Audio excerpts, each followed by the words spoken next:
Good evening, Hotfix Nation, and welcome back to Hidden Heroes. This is the Hotfix show where we aim to showcase speedrunners who are a part of marginalized communities and the games that they're passionate about and want to show off. I am your host, Anarchy, and for tonight you might have noticed that we are in a new time slot. Hidden Heroes is now going to be every other Tuesday at 7 p.m. So we flip-flopped from Monday, and we flip-flopped the other time slot. But for this episode, to pay homage to Awfully Silly, whom we just switched slots with, as well as Express Lane, who we're now going to be sharing a night with, all of our runs tonight are going to be runs that you might find during awful or silly blocks, though mostly we're looking at some very silly games tonight, as well as runs that are all under 1 hour, like you might find on Express Lane. Just to take a peeky poo at our schedule for tonight, up first we have Nubby's Number Factory with Bystander Tim, who will be running this game actually at SGDQ. I'm very, very excited for that. It's also a race as well. It's going to be great. After that, we've got Shovel Knight Treasure Trove done by Laura D. Bunnykins, which has a category name that is entirely too long and a lot of words, so we'll find out what all of that means in a little bit.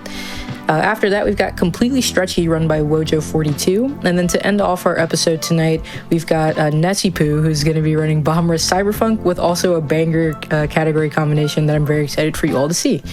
So we've got a great lineup of gamers for tonight, so make sure you stick around.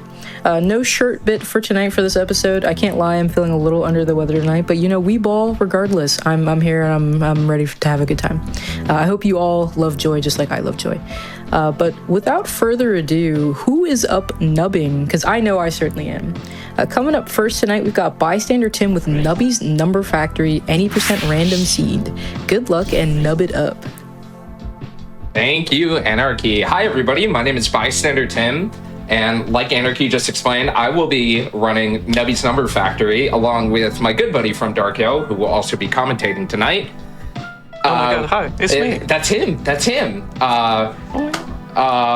Dark Hill, if you want to introduce yourself and just talk about a little bit of what you've done for Nubby's Number Factory as well. I am the speedrun.com mod for my precious Nubby game. I also have a website where you can view all of the items, and I've worked on modding this game alongside the other amazing community members of Nubby. All right, and with that, why don't we just go ahead and get into it. So as the category does explain, we're going to be running any % random seed, which just means that we're going to hit go on regular Tony here, and we're going to have some fun. So we are going to start the run in 5, 4, 3, 2, 1, let's go. All right, so Nubby's Number Factory. Sorry, what's up? Good luck. Oh, thank you. So Nubby's Number Factory, the way I explained it for GDQ is that it's like a very, very strange combination of Peggle 2048 and the score attack and roguelike mechanics of Balatro. But it is quintessentially, you're going to be shooting our nubtacular little friend Nubby here. We are at our first shop. I'm going to grab a sea cucumber. And I probably should have frozen the other sea cucumber, but we're going to be shooting our little friend Nubby and trying to hit a specific score quota on here. The sea cucumber is pretty good for early game just because depending on the amount of pegs that we hit, we're going to get a point total right as soon as Nubby dies, which is just whenever he falls off the side here. Yeah, that's pretty much everything here. Obviously, the game is going to be quite a bit hard to understand at first, mainly because it looks like a 90s edutainment game that you probably had in your classroom, but like nobody knew what the game was or what it was called. I'm just grabbing stuff now. I'm just yapping. He's not even thinking. He's just nubbing. Yeah, we're nubbing. We're nubbing up. But yeah, so that's pretty much the entire explanation here. Darko, what do you want to talk about? Let's talk about something. We could explain more stuff. There's like mechanics you ain't even mentioned yet. I mean, yeah. Well, you know, obviously you know and I know, but why don't you explain for the class? Yeah, the mechanics that you can read my mind here. Yeah. In the top, you've got the 7 item slots. Every 5 rounds, you unlock a shop, and you can either get a key like he just got, and that will send you to the black market. Or you can go to the shop, you can unlock more the other like remaining item slots, and then you can fill them up. You also have perks, which are those books right under his 3 little blorbos in the item tray. So those will usually like enhance your items, where it's like, oh, on your first peg popped, you re-trigger your 3 items or whatever. Yeah, their perks are like 1/2 of all of your builds right now. Is that a lot of times you're going to be collecting items that are trying to achieve specific goals, and then your perks more than likely enhance that. We just had our first example of a black market there where I picked up Jake the Snake. Shout out to Jake the Snake. He's the GOAT. Chow Jake. He has a 50% chance to double all pegs when he is procced, which is pretty much first peg popped. So yeah, first time you shoot a peg out, you just can double all of the pegs. Yeah, for the long-time Nubby goers, Jake actually got promoted to being a black market item, which means he is more rare.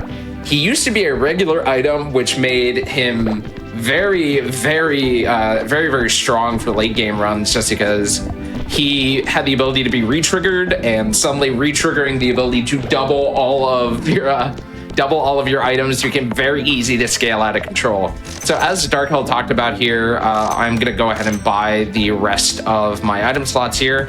That also unlocks the ability to go to the cafe. There's a bunch of neat food that we're gonna feed. I assume it's not Tony's mouth.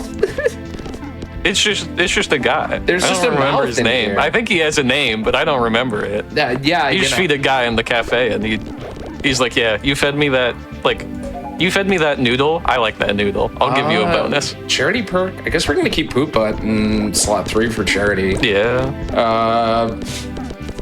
My experience with a charity perk is that it is super duper strong if you get it.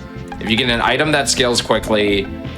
First thing here, I'm gonna freeze the cheese house. I think we're already kind of past cheese house being semi-useful. I mean, you just bumped up cheese house because you hit 30. So cheese house will give you a flat 300 points, and then if you're above round 30, you get a plus 3,000 points when you die. Yeah, and we're kind of just like flying by the seat of our pants here for this run, especially with not hitting quota because I'm missing. But the important thing to note here is that the scaling is going to gradually get bigger and bigger. So we are trying to keep up with the game right now. And you only get so many nubbies before the sun explodes. But we're just going to make a big number. Nobody's going to get hurt. I'm going to go ahead and grab that cheese house. The important thing about things like cheese house in the early game, which cheese house actually just saved us there, is that you could just quickly end runs because you're guaranteed a certain amount of points from scoring. But right now we are kind of looking for like some amount of secret sauce here that this run needs, because it's not super consistent right now. Really, you just need some doubling, so that way, you know, these like 24, 64 pegs aren't, 64.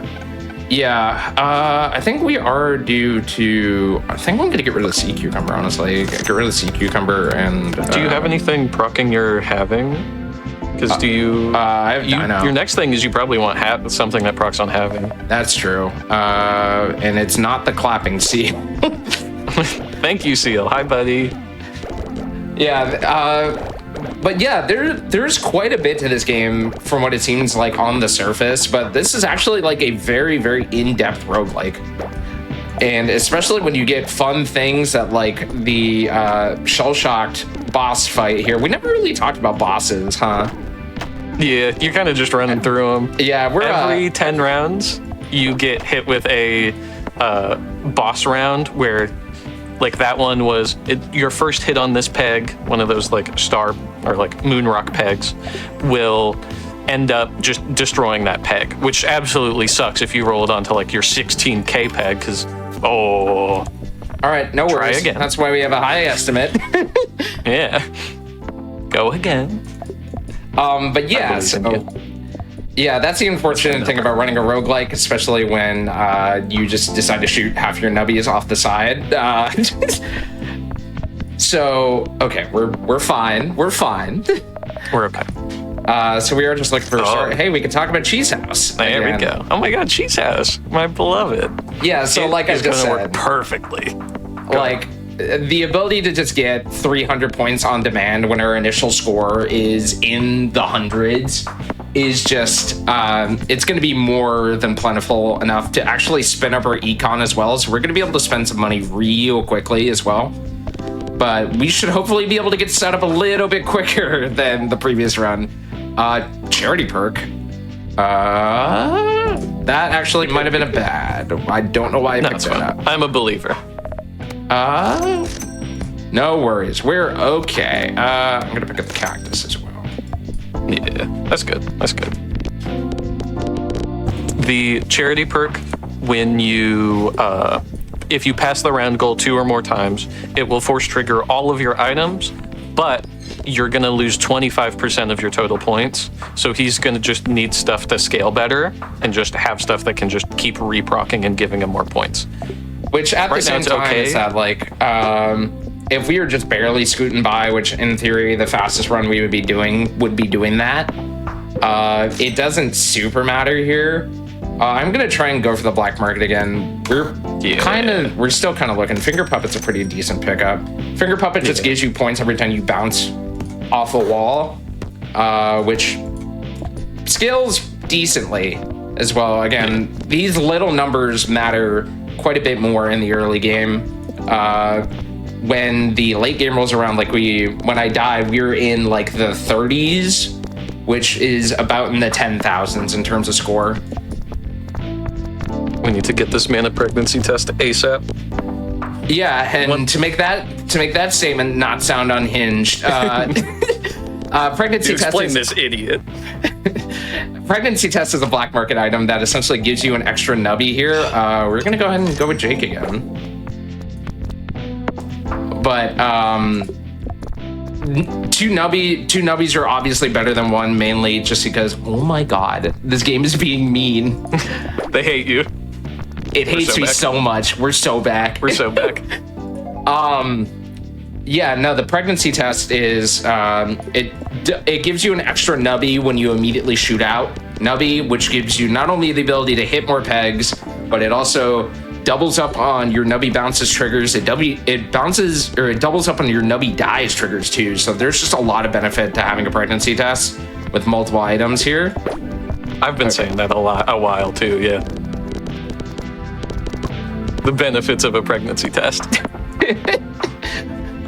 Yeah. After that, I mean, there's just so many items in this game, and they're all causing me to have perfectly flat tops where I bounce off the side. Blow up the sun. Yay.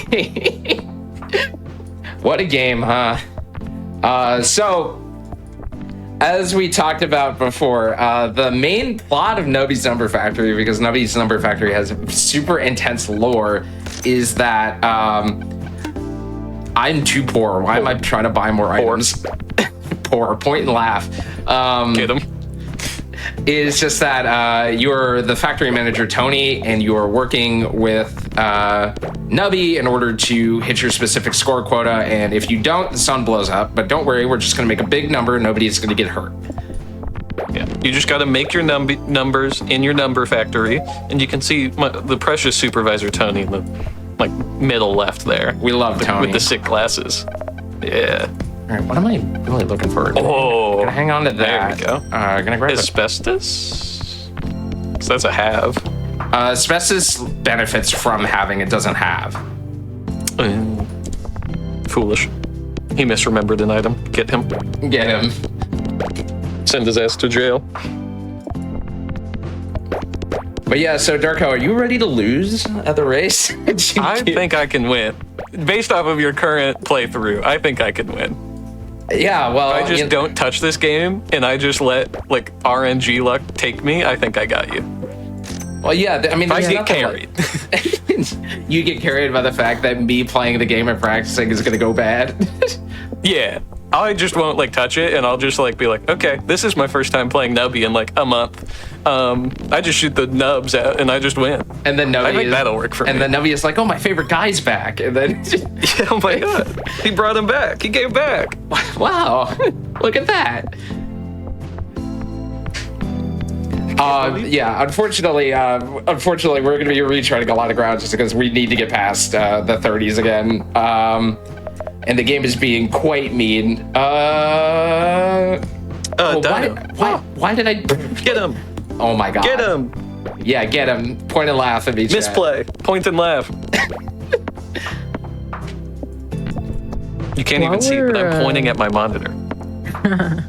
While we're getting back up here in our rounds, I do want to take the opportunity again, like I just said, there's going to be a Nubby's race during the Silly Block at SGDQ. Summer Games Done Quick 2025 will be live in Minneapolis from July 6th through the 13th. That is less than 2 months away. Time is absolutely flying by. So if you would like to register to attend the event, you have the deadline for that is May 26th, which is about 20 days from now. Use !SGDQ in Twitch chat or visit gdq.gg/games. We have an awesome short link to check out the games list, which is a banger, if I do say so myself. And we won't talk about that airball you did earlier while she was talking. That's between us. All right, we're gonna go to the plan B here, which is that we're gonna get a stronger Tony, real quick. We're upgrading our Tony. I've had enough. Yeah. So just in the sake of marathon safety, so that we're not just spending 30 minutes playing as regular Tony, we're gonna be playing as Mutant Tony as a backup here. The thing about Mutant Tony is that every item is gonna have a second perk to it as well. So. Like we were talking about it before, there are a lot of items that are... This game is being so mean today. There are a lot of items that do a thing on a thing. For example, Finger Puppet bounces. I should have froze that pyramid too. So Finger Puppet bounces, like normally it triggers whenever Nubby bounces, but it's also going to trigger on top of that whenever Nubby hits the wall twice. So there's just opportunities to get stronger on top of what we're already doing here as well. The game just decided to be too mean. Unfortunately, the perks of running a roguelike here. I'm seeing the void as well. Get him a Yeti. Get him a Yeti. We're gonna. I'm manifesting it right now. So there may be an opportunity. We are one part of the most optimal strategy in Nubby's Number Factory speedrunning, which is the Void Yeti combo. Essentially what the Void does is that, as you can see, whenever Nubby dies, it's going to force trigger the slot in, or it's going to force trigger the item in slot 7 for the amount of times there's a empty inventory slot as well. So the Yeti gives you points for every peg on the board. Wow, geez. The dino might have been a mistake. He's bouncing. Yeah. Dino. Oh my god. Get him. Keep exploding the sun. Yeah, so unfortunately, just this is the roguelike experience, and in my time running roguelikes, I have not had one where things have gone super duper south in quite a while. So we're gonna be rolling with the punches, and if we hit our time, we're gonna hit our time. Oh my god. The monkey paw has curled. Yeah, you are now unlucky. Yeah, unfortunately. So this is where the monkey paw uncurls, and you're gonna get Void and Yeti, and it'll all work out. And we're gonna get so lucky. Yeah. And things are gonna go so well. Yeah, the other thing we haven't really talked about is I might need to be spamming the end here. I'm gonna grab a seed cucumber as well. So the other thing noted is that if Nubby ends up bouncing for too long, there's actually a button you could hit that is essentially like an end the run button. Well, an end the round button, mainly because there are some strategies and some builds that you're probably not gonna be seeing tonight. That do allow the game to go infinitely. So if the game decides to be lucky, maybe we can get a stronger strategy than what I've been seeing here. I'm gonna grab the pyramid here. So what the pyramid does is that it's gonna trigger every time the item in slot 1 triggers. On top of, it's going to just shoot out a god ray like that every time an item triggers, right as soon as Nubby dies. So the thing we're looking for really is we're going to be looking for a thing like Finger Puppet, which has a constant trigger in order to use that. The other thing that's kind of unfortunate about the way that Nubby is going today is just that There are some layouts that are just super difficult to bounce back from, unfortunately. Jesus. That Get this man a pregnancy test quick. yeah, we need it so bad. I am gonna grab the key here, but we're gonna be doing the best we can in order to keep up the run here. We are on our last shot. Luckily, there is a setup here that lets our sea cucumber go to town here. We have our high value peg right here that we're gonna be hitting, which will let the sea cucumber go over scale. We're still flying a bit close to the sun here. Yeah. Oh. So we're gonna just roll through the punches here, and if we get lucky, we get lucky. If not, we're gonna go as far as we can on the time we have, and we're gonna continue to have fun here. So more pregnancy tests. Yeah, more pregnancy tests, hopefully. Oh my God, what just awful layouts today. We are gonna hang on to that, and yeah. If you're going for just like world record attempts and you're not just trying to like send it, you'll actually reset your board layout and like reset the game until you get a perfect board layout for doing that Yeti tactic where you just get void perk Yeti and just kind of just keep slamming your head against the wall until you actually get a void Yeti with a good board layout. Yeah, this is one reason why Dark Hell and I wanted to submit this game as a race, is that it is very competitive otherwise. We're gonna hang on to that cheese house as well. So one thing we did grab is the squid. Squid is essentially an item duplicator. It's just gonna mimic the item to the left of it here. So we have two finger puppets right here, which as you're gonna see are gonna go very, very strong if they don't hit nothing and not bounce. But one thing we somehow didn't mention was item upgrading. Yeah.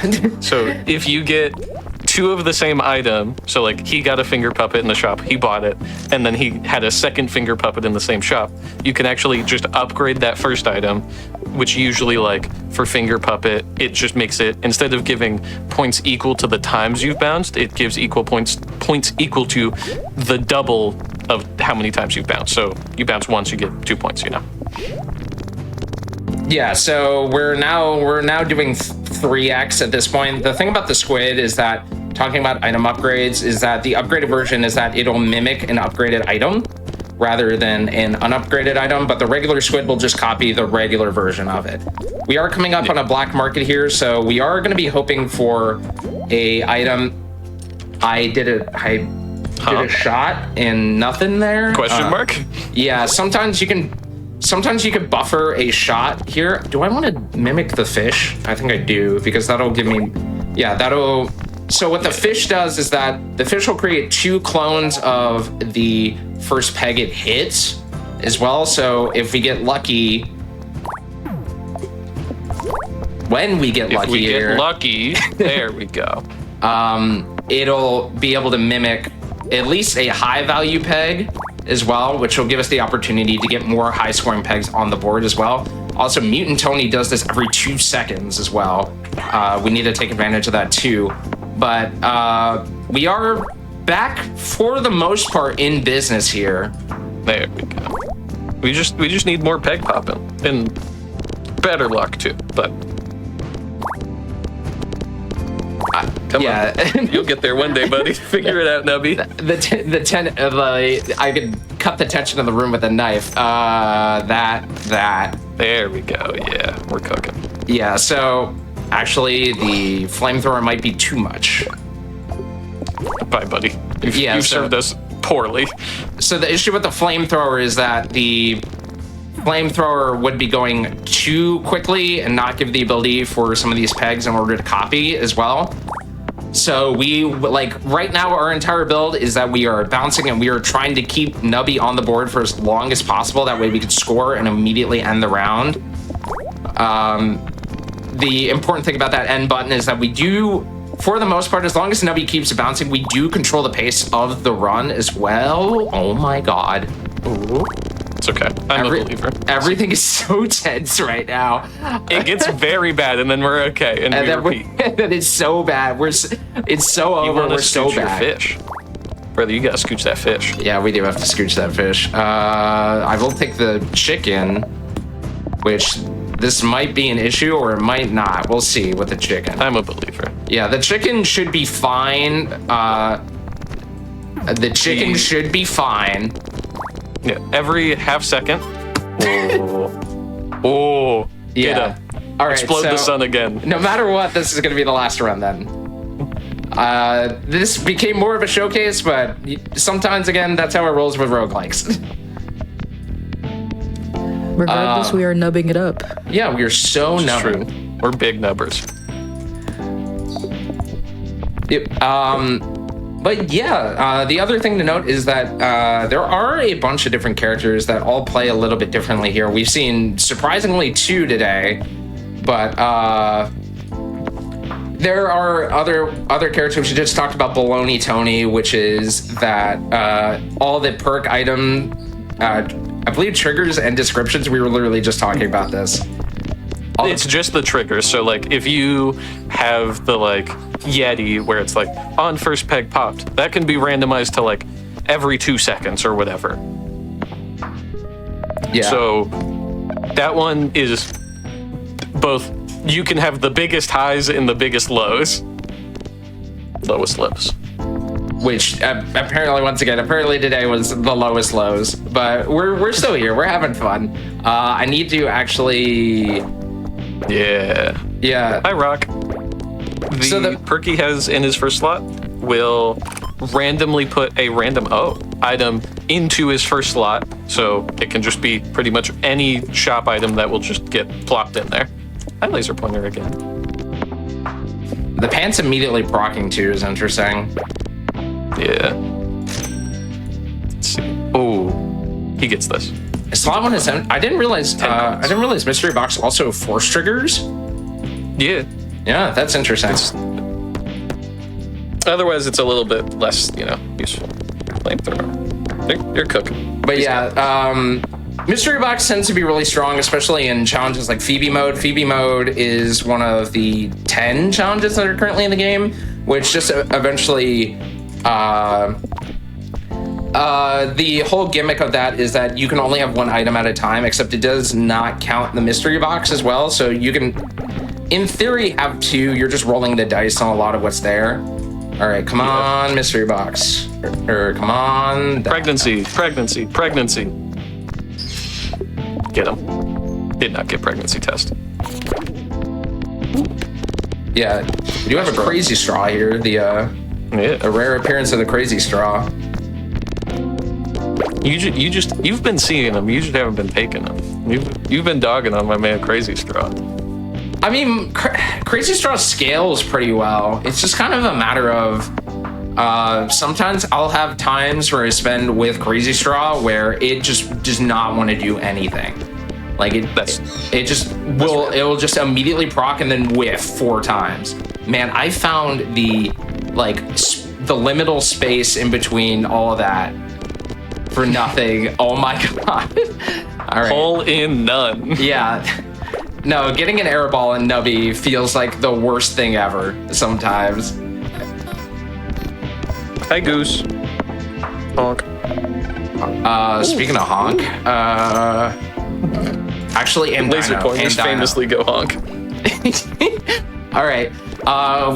We're finally, with 5 minutes to go, we're finally cooking with gas, apparently.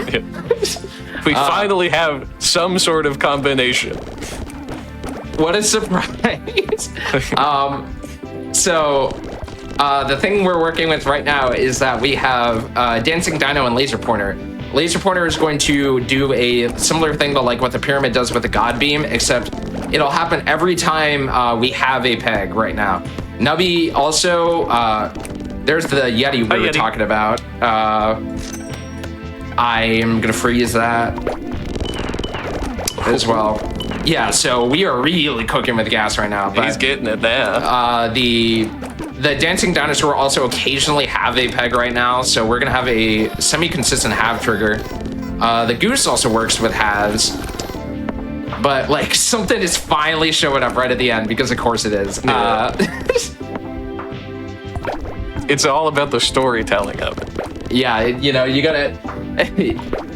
gotta like really have it on, really be tense on your feet here, huh?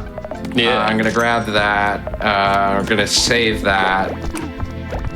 The turtle he grabbed, the two-headed turtle, he grabbed every 10 pegs popped or every 2 seconds. The lowest number of peg will give equal to 10 exits points, or if the lowest peg is 64 or less, it will give just a flat 1,000. Yeah, which if you're doubling a lot of stuff on top of if you're doubling a lot of stuff, which technically we aren't. Two-headed turtle could go very, very hard. At the same time, two-headed turtle can also cooperative Jake is. Yeah, we are depending a lot on Jake right now, and then we just get a crab claw and everything's okay. We're okay. We're all back. We're so back. We're so back. Yeah. Oh boy. The upgraded pyramid goes pretty hard as well, and we're going to be continuing to feed into that. Just keep bouncing. He's just straight up, man. Anarchy, if you want me to stop at 30, just give me a call whenever that is, please. Will do. Although we are kind of cooking, I low-key want to see how far we can go. I'm a believer in him. I feel like this run can finish. Yeah. We are gonna go ahead and I'm gonna grab that. He got an upgrade to the laser pointer, so now on pegs halved or death, the beam that it shoots out will give pegs a value equal to 110% of that peg it hits. And those lasers don't actually pop the pegs at all, so in theory he can just keep racking up the laser pointer procs and just get 110% a crap ton. Yeah, they could scale. The laser pointer is very strong because it can, it'll still let the peg scale while it's doing stuff.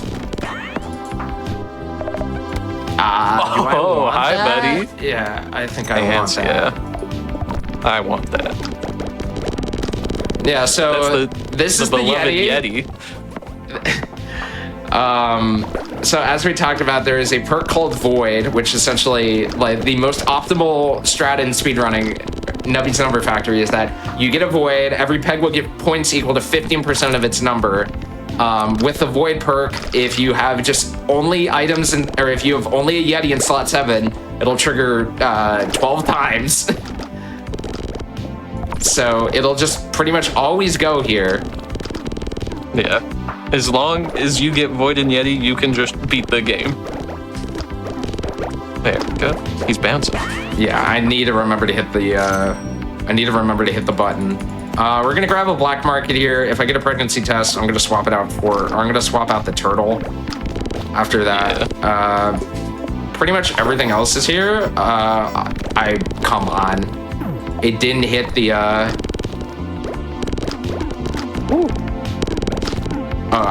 we are Nubby? cooked. Yeah, we are unfortunate. So yeah, that was a showcase, the surprise showcase of Nubby's Number Factory speedrunning. Unfortunately, runs did not really sort out here. I really want to thank Anarchy for inviting me on.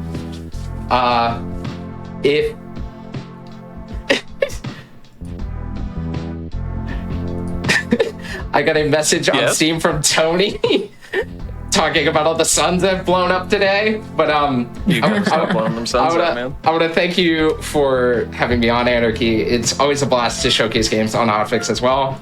But with that, there's a lot of really awesome runs that can and will finish tonight.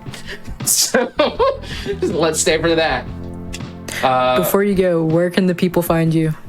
I stream a bunch of variety of indie games over on twitch.tv/bystandertim _bystandertim_ specifically. I also have been really posting on YouTube and TikTok lately, so you can find me posting near daily shorts on YouTube at bystandertim on YouTube or bystandertim on TikTok as well.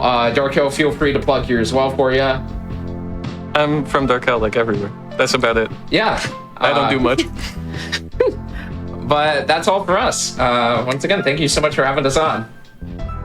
Of course. Thank you so much for that surprise showcase of Nubby's Number Factory.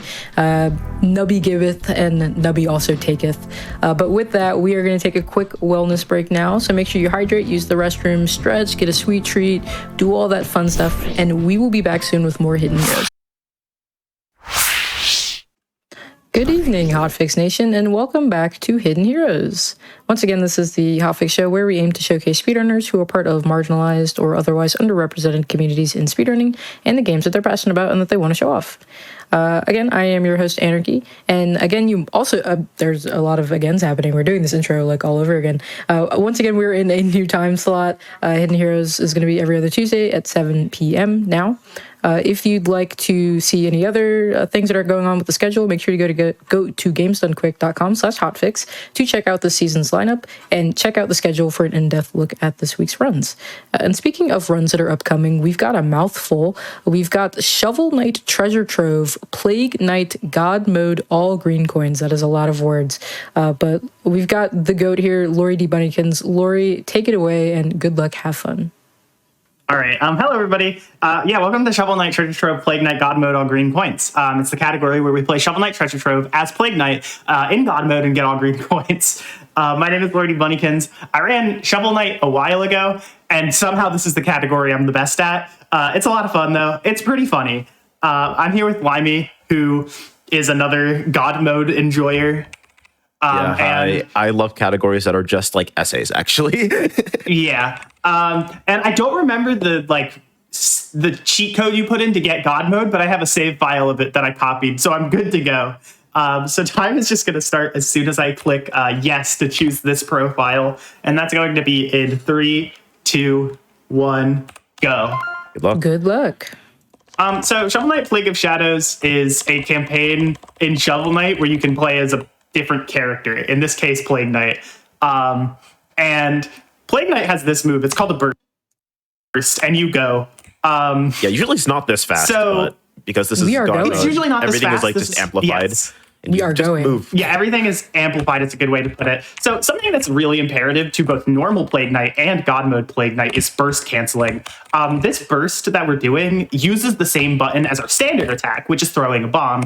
And if you're like moving and you throw a bomb, you stop dead in your tracks. So I need to make sure that I start holding down the attack button again soon enough after bursting so that I can start charging up another burst without throwing a bomb, because otherwise I just like lose all the speed I get from the burst when I throw a bomb. I do have a bomb I can throw without stopping, though, and that is my sub-weapon. In God Mode, you start with every sub-weapon already. And this sub-weapon I'm using the most throughout the game is called the Big Boom. It's just a giant bomb. That's all you need to know. For that. Yeah, it's actually just a huge bomb. Do you think the Costco guys knew about this? I wish I'd have told them. Where am I? There we go. That's a question I'm going to ask a lot tonight. In God Mode, in Plague Knight in particular, you have like all of these different ways for like your burst and like your bomb, so you can like use different ones. But in God Mode, they just like give you all of them and say good luck. So sometimes Laura will just like start moving and then get one that like makes you float, and then she's just off of the screen somewhere and like. Good luck. Yeah. It's an item that's in normal Plague Knight. I think it's called the Pandemonium Cloak. That every second it shuffles like which throwable bomb and burst type you have equipped.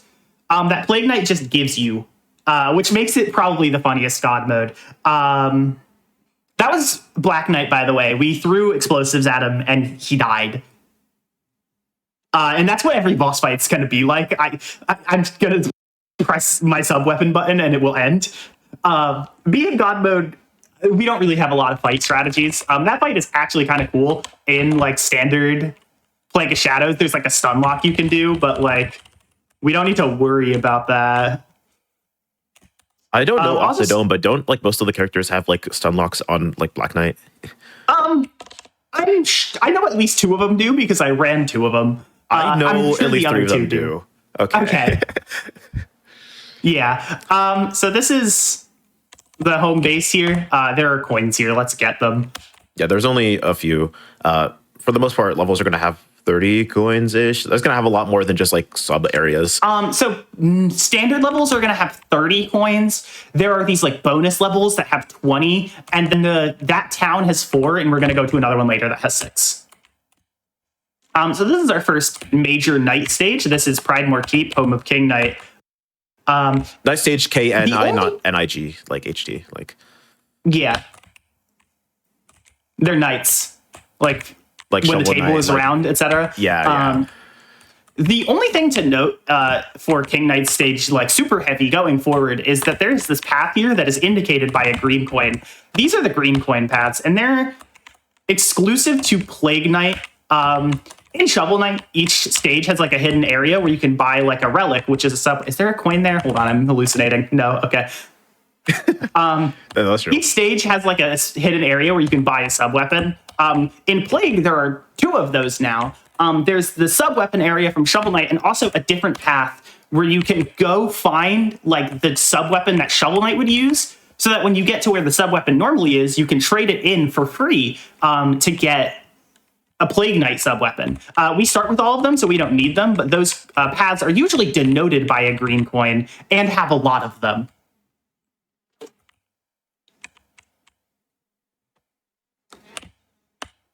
So, Yeah, we're like what, halfway through the level at this point? yeah. Yeah, not all paths are going to have green coins. It's only the ones that are, for the most part, denoted by there being coins at the very beginning. So, like, there's a path up there that we don't have to go through.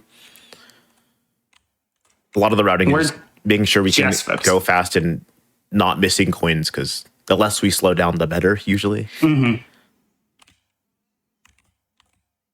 And 63, 64 is going to be in this room.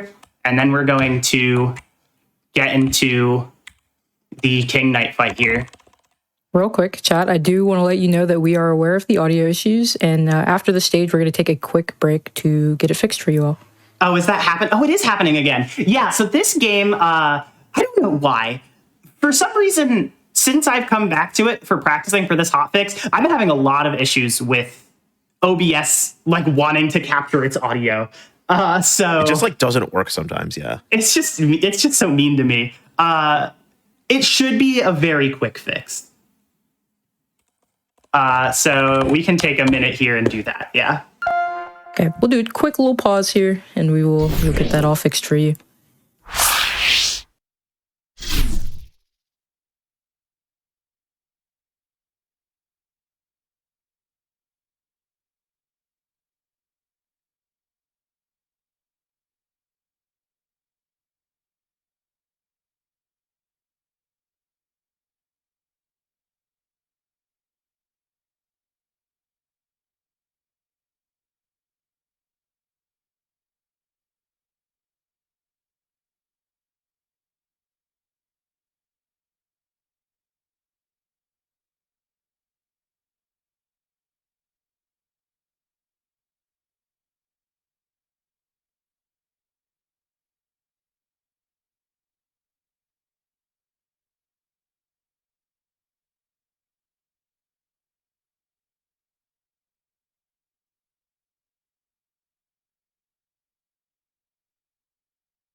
Everyone, we are so back. Thank you for bearing with us with those technical difficulties, but we are back. I'm going to hand it back over to Lori. All right. We are good to continue in 3, 2, 1, go. And something we didn't explain, actually, that you saw me do there when I restarted the timer is, in this game, you do accelerate. You do start not at your top speed. But if you jump, you just kind of go to your top speed. So whenever I'm like, have to start moving again from the point where I was stopped, you're going to see me go in the air either by jumping or by bursting, because that way I don't have to accelerate. I just like go to my top speed. So this stage is the Lich Yard. It's a little bit tricky in God mode because of a certain mechanic that we're going to get introduced to here. There are these like skulls we can like push, and they can be annoying because our attacks aren't exactly consistent. This one in particular, I have to be careful not to knock the other skull off of this weighted platform. I messed that up, but it's fine. Also in God mode, we like cannot die by normal means. I think you can still get crushed in God mode, but I don't even know if that's 100% accurate. And if it is, that's still the only way you can die. Oh, wrong way again. But yeah, dying in God mode is like super unfortunate because it's like, it's God mode, you're not taking damage anyway, so it's like gonna be usually just like situations that turn really, really bad and then you like die and then it's just like the icing on like the cake. But like a bad cake that's evil. I think one of the only stages we have a risk of death in is like a bonus stage that doesn't have a checkpoint anyways. But moving on, we have more weighted platform sections, and these are some of the only sections where we don't really get to just like hold forward and well, sometimes like we get to go hold forward against the enemy. wall, but it's like we still have to wait. It doesn't really matter. And this part is interesting. So this skull is annoyingly inconsistent to push on God mode if you try pushing it normally. I remember when I was first doing this run, that was like genuinely a run killer, but if you just like It was the worst. throw Big Boom against the wall there, it works pretty well. Yeah, like there's a lot of things just because this is God mode. You have infinite everything and all of the size and speed ever. You can just cheese stuff, and it comes into play sometimes, but like that is like one moment where it's just like a lot easier than it is in vanilla. Like a lot of things are like kind of side graded difficulty where it's like, yeah, sure, you can't die or get damaged, but it is like still hard to do this movement really fast and like react to like what you get. So Yeah. that's just one thing where it's just like here- actually easier. Here's one of the few fights where we are not going to use the Big Boom. This is a Staff of Striking. Hopefully I do this right. I did not. So this Spectre Knight, as you can see, loves going side to side here. So what the strat would normally be is as I jump to hit him, he moves back to the right. And if I do it correctly, he just kind of bounces around on this right side of the screen while I slash him repeatedly until he dies. It's a little bit tricky because you have to be precise in a mode where you can move across the entire screen in half a second. But that fight is really cool if you get it right, and still really funny to follow him around because he does teleport a lot, which can make it annoying, especially in normal Plague Knight. But in this one, again, we can move pretty fast, so it's not that much of a problem. Yeah, at least Plague has like some projectiles that you can use. But with the Staff of Striking, it's for the most part, all of the knights, or at least the first two, have weapons where there is not very much like end lag, so you're able to just get right up to like enemies and just mash the button, which is like super useful. So like if you get him trapped on that corner, then you're able to just completely like demolish him. Oh, and now it's time for everyone's favorite game mode, fishing. So this is the Forest of Fishing. And fishing. Because that's how that works, yes. yeah. Right. I was going to say you should break the wall before you forget. But you did. I'm the rememberer, don't worry. Yeah.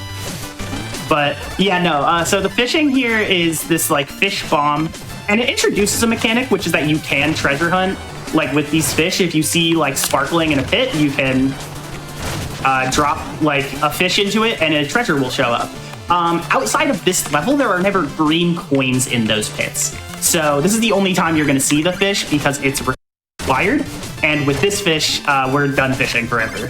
But fishing is I still hope fun. you enjoyed your government-mandated fishing break. It's time to go to the Explodatorium, which is The best Plague Knight's home. That sounds so awesome. I can't lie. Yeah, so if you've ever played the regular Shovel Knight campaign, which I hope a lot of you have, this game came out in 2014. It's pretty good. I think you should play it. It's good. You might say, like Laurie said, you might be thinking, yeah, this is like Plague Knight's house, kingdom, mark. I'm not quite sure what this is, but he lives here. Why are you here and why are you destroying all of this stuff? This seems like a problem. I wouldn't worry about it. It's funny. Yeah. Plague Knight just really likes funny things happening. This is a great time to explain the story of this game, because if you don't know what's happening in the story here, I don't know if you'd expect it. Plague Knight is trying to like take the essences of the Knights of the Order of No Quarter, which he is a part of, by the way. Yeah, I was gonna say these are like his buddies. So these are his buddies to like make a potion that makes him become all powerful to impress a girl. Yeah, and Riz is Riz. Like, yeah, like I almost just have to like respect it because like he wants to be like the most powerful knight of all time. He's like 4'11", like, and he's a short king. But actually, saying that, it's good to mention at this point that in every other campaign, Plague Knight is like a little bit taller than the height of like Shovel Knight. But for all of the playable knights, they shortened them to the height of Shovel Knight. So that, like in this story, Plague Knight is a little bit shorter than he normally would be. Yeah, and that's really important to the plot. So now we're going to go fight the boss of the Explodatorium, which should be Plague Knight. So equivalent exchange rules, it has to be Shovel Knight. So we're going to do this really cool and innovative strategy to defeat Shovel Knight called, I'm using the C key. Some people use controllers, but I use the L key because I use WASD JKL. So yeah, I use arrows ZXZ. So yeah, so now the cannon is like just like completely messed up for the rest of the game, which is really funny. It's fine. Ooh, okay, never mind.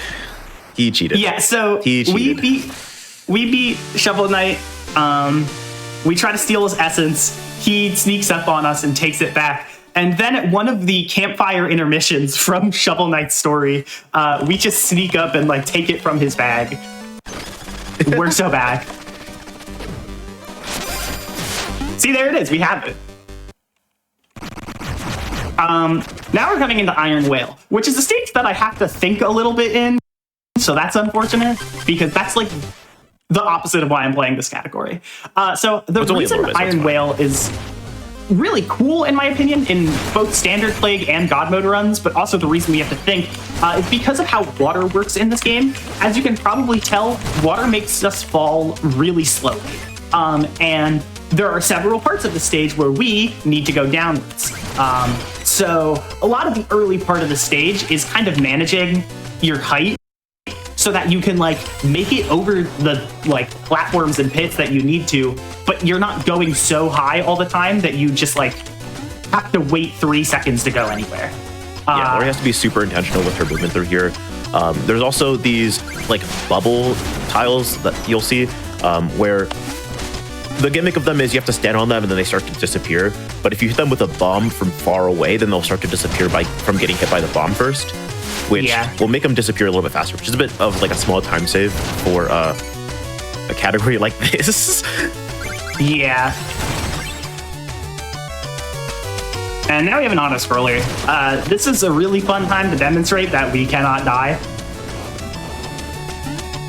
Yeah, this might be a good time if Anarchy wants to talk about, you know, like if people want to find, you know, Games Done Quick VODs from any event, or if they want to find out more about Hotfix, or if they want to find out about PAX East, or if they whatever else is going on. I think sorry, you're doing a job for me.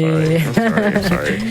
I do love yapping and talking announcements, so I will say Games Done Quick is hiring still. If you love creative work and have experience in planning and organizing, apply to be a prize assistant at our mainline events. Visit gamesdonequick.com/jobs by May 11th, which is only a couple days from now to apply. Also, I will say, just like Lemmy was saying, if you missed out on any of our Hotfix shows or our past events, we just had the AAPI showcase event this past weekend. Amazing PBs. There was a world record, the final run of the event, which is absolutely amazing. The VODs will be up for that soon, so make sure you go to youtube.com/gamesdonequick to go check those out. Thank you, Anarchy. Thank you, Anarchy. You're welcome. Just say thank you, Anarchy. Yeah, please. That's my show order. That's my show order. That is. So we're heading into the end of the stage here. There isn't that much left, yeah. Yeah, we have 2 coins left, and they're both down here. This is actually something I have not explained about Big Boom. When I throw it against walls, it like explodes instantly. Meanwhile, when I throw it against the air, it doesn't. So that's why I've been trying to like hug walls a lot of this run when I want to throw it. This guy is Treasure Knight, and he hooks right into us. Foolish mistake. Yeah, sometimes he's like difficult because of like the way he like moves, but we have huge big boom, so we're actually fine. Yeah, so big boom deals like 2 whole pieces of damage per explosion, and I think if the bomb itself also hits, it can do 4, like it can double hit or do double damage. Usually like a standard attack in non-god mode would only do half. So like that's a fight where when you're not invincible and you deal damage slower, you do have to like move around and dodge, and that's a really fun fight. But I mean, I'm going fast, you can't deny that. No, that's real. So this is another one of those like stages, kind of like the Forest of Fishing, where it was designed to be used for a certain sub-weapon. The sub-weapon in this case is the bat, which is a really cool one. I love it casually. It just like places an explosive platform under you. Unfortunately, that's not really helpful when we don't need platforms. But that also allows us to move into the armor outpost, the other town I mentioned earlier, which means that as I leave this area, our coin count is finally back to an even 100.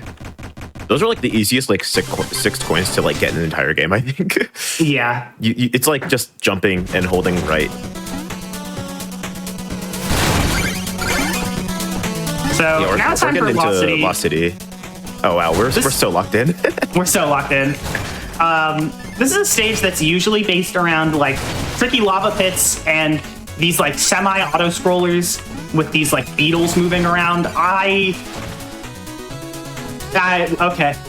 Yeah, in vanilla, there's ways to get around them. Unfortunately, oh, we're getting around them, all right. Yeah. There's alternative practices we can do here. Yeah. Play Night's all about alternative practices, right? That's what they do. I'm sorry for saying that. I don't think it's like alternative practices. You look quite good at it. Mm-hmm. Yeah, I'm not struggling with being a god. I'm quite good about it. God complex? No, it's actually quite simple. I'm getting all the green coins. Yeah. Right. This is content you can only get on Hotfix, by the way. Yeah, this category has never existed and will never exist again. Sure. Yeah. Right. Anyways, if you like this, you should drop a prime or maybe a tier 1, 2, or 3, or maybe a gift sub. Who knows? Yeah, it's almost like those benefit the GDQ Twitch channel and help support us like Games Done Quick Hotfix. Oh, whoa. I like did like a basketball motion, like you can see like how like it was a layup, but you just couldn't see what I was doing there. Yeah. We ate. Yeah. Yeah, this level in vanilla is quite difficult. Even like in some of the alternative campaigns, it's like quite difficult. But in Plague, I personally think it's like one of the easier ones, just because the auto scroller skips aren't too bad. Plus, like I said, God mode. So yeah, it's literally just like making sure you're not hitting some of like the weird floating platforms, and you're like throwing enough bombs to get through the breakable blocks quick enough. I can't believe the last boss just dived into us. I hope the next boss doesn't do it again. So that was Mole Knight. Yeah, he dived into us.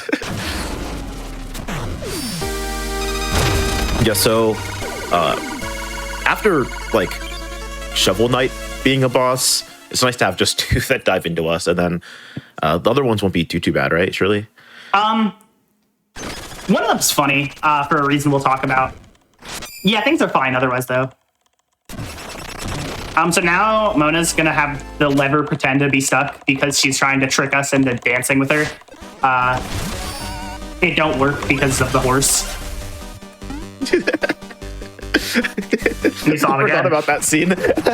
Yeah. We're not talking about this. We're not lying. We're not talking about this game very earnestly because of the silliness of the category, but I do really like Plague Knight's story in particular because it is, like, in theory, the most simple of the 4 knights, but also, like, has some of my favorite just, like, raw character moments. Yeah, all the character moments are like fantastic and great and really good. Yeah. And I'm happy that they released this one first because it is like my favorite out of like the 4. They released this one technically second after the original campaign. Yeah. So this is the Hall of Champions. This is a sub-level that I forgot existed for a while. It's just this knight, like this, we have to fight a bunch of knights. The important thing is a lot of coins are hidden in these pictures back here. So I have to be really careful that I'm not forgetting one, because like you can't see the coin at all, and then I throw a bomb and it's behind the painting. So this is a stage where it's really easy to forget one if you aren't like laser focused, because you can't see them at all. I also have to make sure that the level ends as soon as I like defeat every knight. So I need to make sure in this last room here to not accidentally kill all of them too early, which I just did. I can't even say calm curse because I was gonna start talking about that, and then yeah. So now Lori has to do the thing again. Can I just like walk back in like nothing happened? He's gonna like tell me to get out. No, there's a door. Okay. Yeah. You're gonna have to. So I like tried to big boom to destroy a painting, and I killed. Oh, I'm like locked out. Oh wait, no, my soldiers want a rematch. Okay, yeah, we're good. Okay, it's fine. Yeah, it costs money, but we don't spend money on anything in this category. Usually, like all the like the different campaigns have like money routes that matter. So yeah. There's also a time limit for this. I like forgot there was a time limit for this. Yeah, I got the coin. Okay. Now I have to do the rest of this again, I think. Because you usually... It's not going to take nearly as long this time, though, because we don't have to like actually break all the paintings, because we already have all the coins, so it's just... Yeah, I just need to find them and defeat them in combat. And by combat, I mean... Bombat. I think this one's hiding in the painting? Yeah, there it is.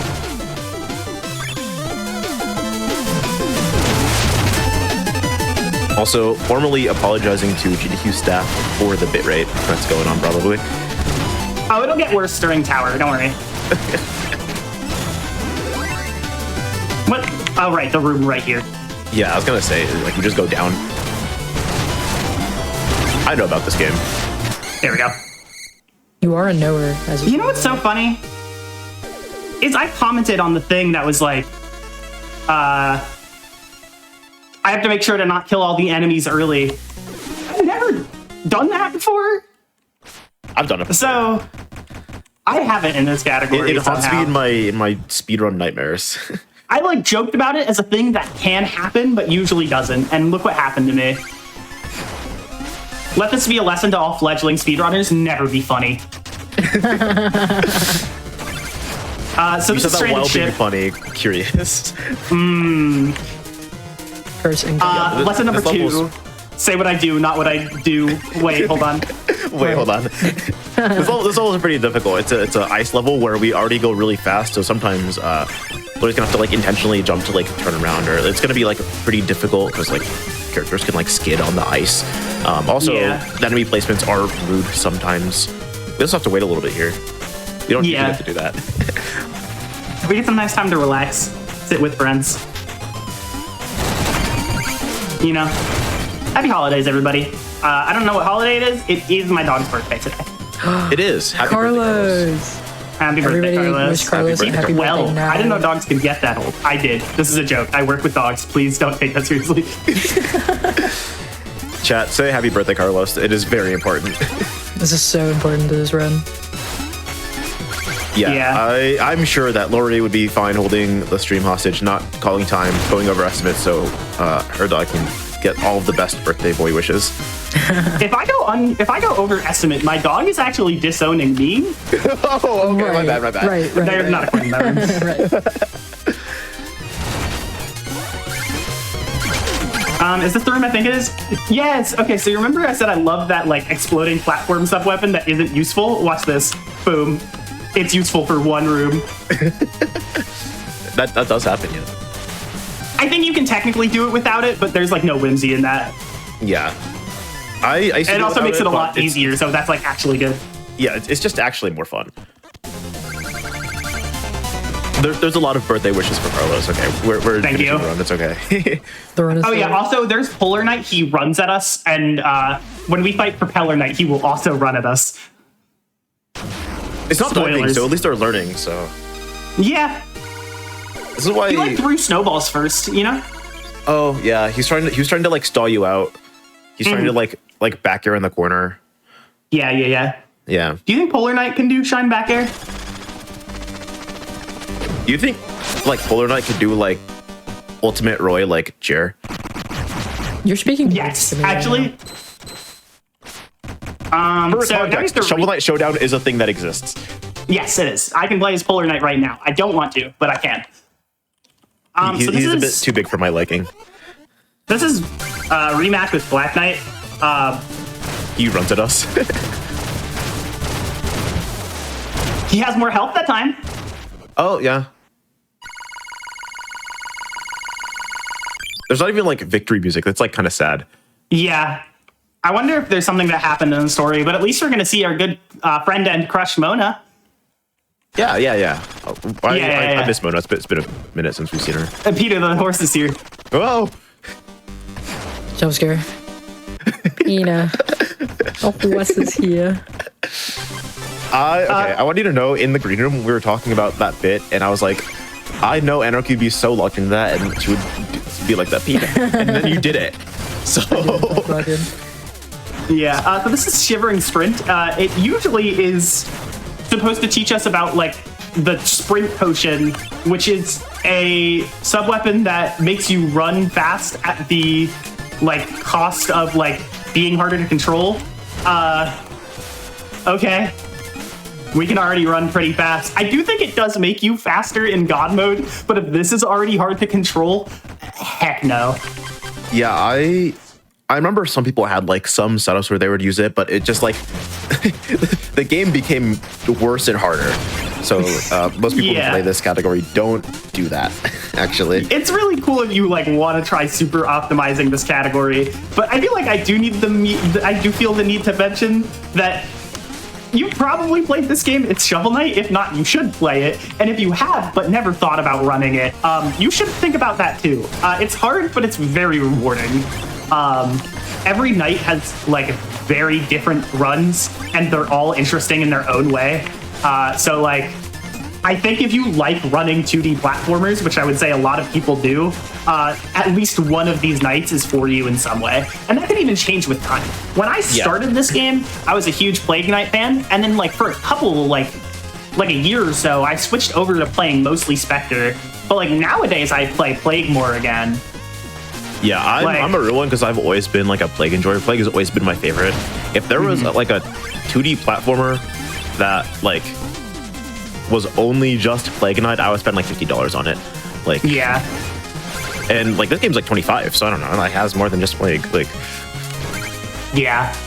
There's a card game.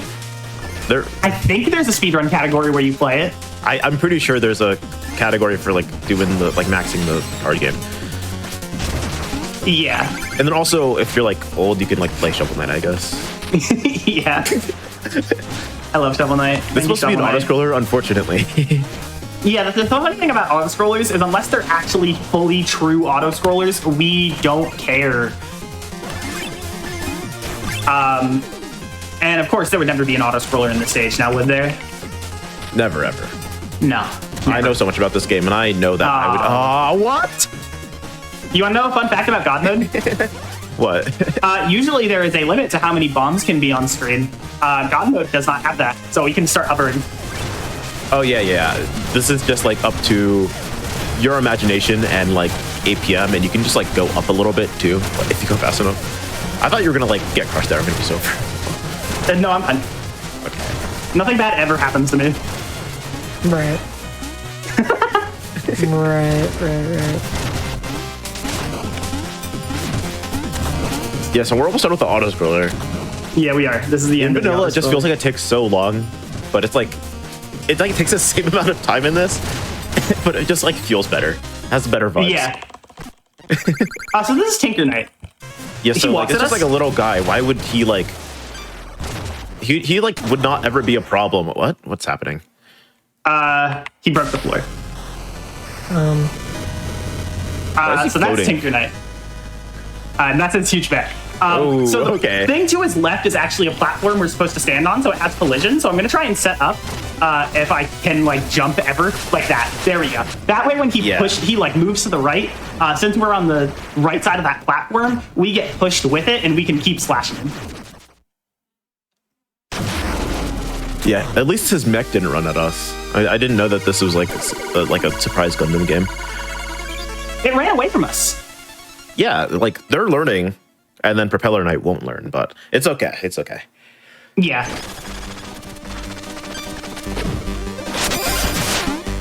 So now we're moving on to the last Order of No Quarters stage before we head into the end of the game.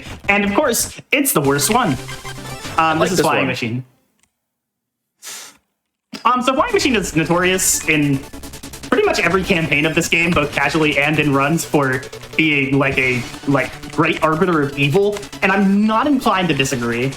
Even though we don't have to worry about difficulty, we do still have to worry about auto-scrollers. Yeah, there's auto-scrollers and there's cycles, and there's wind, and there's guys who can move around that have wind, and there's like cannonballs. Ugh. Scary stage. Yeah.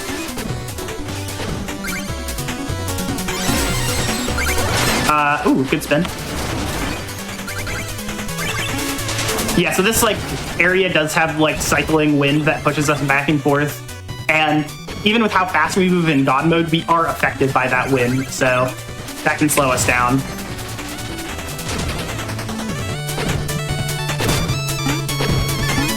And then we have a mini boss. You would never guess how we defeat this mini boss. Holy burger. Yeah. And then we have one of the more interesting routed parts of the game, actually. I unfortunately got float burst there. That's sad. So there is this like sub-weapon room here that has a coin at the start and a coin at the end. So what I opt to do is just like use this path backwards to go to the end, grab the one coin and leave it, and then just like grab this one from the front and dip. And that's routing. That's routing, baby. Well, yes. There we go. So now we're at the fun part of Flying Machine, and by that I mean look at how fast the screen scrolls. Can we like click the bomb button really fast again? Yeah. Yeah. Yeah. This one is awesome. I don't know where I am. Oh, look at how many things I have orbiting me. Shapes and colors. Actual shapes and colors, like speedrun here. While we're in this auto-scroller, I do want to mention, if you've ever seen the GDQ games list, you might see a familiar face. Lori's on that one. I'm on that one. I was going to talk about it at the end, but we can talk about that next auto-scroller, which I think is in 2 levels. Hooray! Yeah, I forgot how long that took. I thought we had like 10 more seconds, and then we didn't. No. It's true. Yeah, we'll talk about the next auto-scroller, promise. Yeah, technically not an auto-scroller, but like cycles, so. Yeah. I've been making that cycle. Yeah, these can be weird because like they push us up or to the side. So if the coin is low on the stage, I have to wait for the cycle like I did there. But now we have all the coins, and we're going to go on to Propeller Knight. As we talked about for 3 stages, this dude is going to immediately use his rapier to lunge into us. Ooh. And would I ever lie to you? Ooh. That was beast. Call that RNG manipulation. Yeah.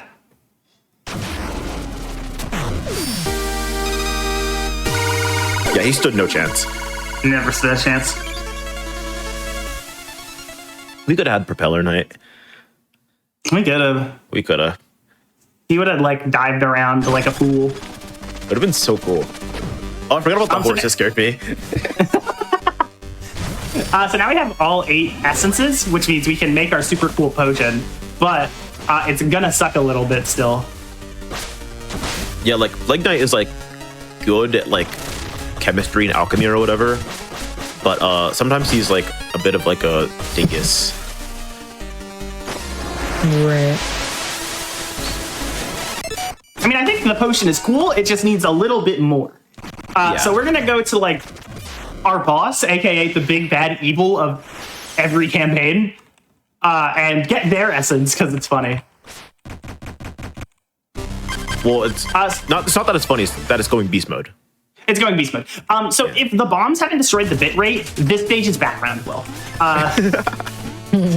This stage is notorious for that. This is the Tower of Fate. This is the entrance to the Tower of Fate, and we are going to be climbing, which we can do very well as Plague Knight. this level's pretty chill, honestly. There is a bit in the middle where we're gonna have like crusher cycles, but other than that, it's probably the most normal stage we've had since like Stranded Ship. Yeah. Yeah, there isn't too much to worry about. Like casually, it's a bit like scary. Very scary. Just because it's like pretty much unchanged from how it is in like Shovel Knight's story, and it's like pretty difficult in that. So if you're going from that to this, it's okay to be a little scared. But yeah, we're playing God mode, unfortunately. Yeah, I'm fine. Yeah. But you can die to the crushers, but Mori knows those cycles. Yeah. Gamer, etc.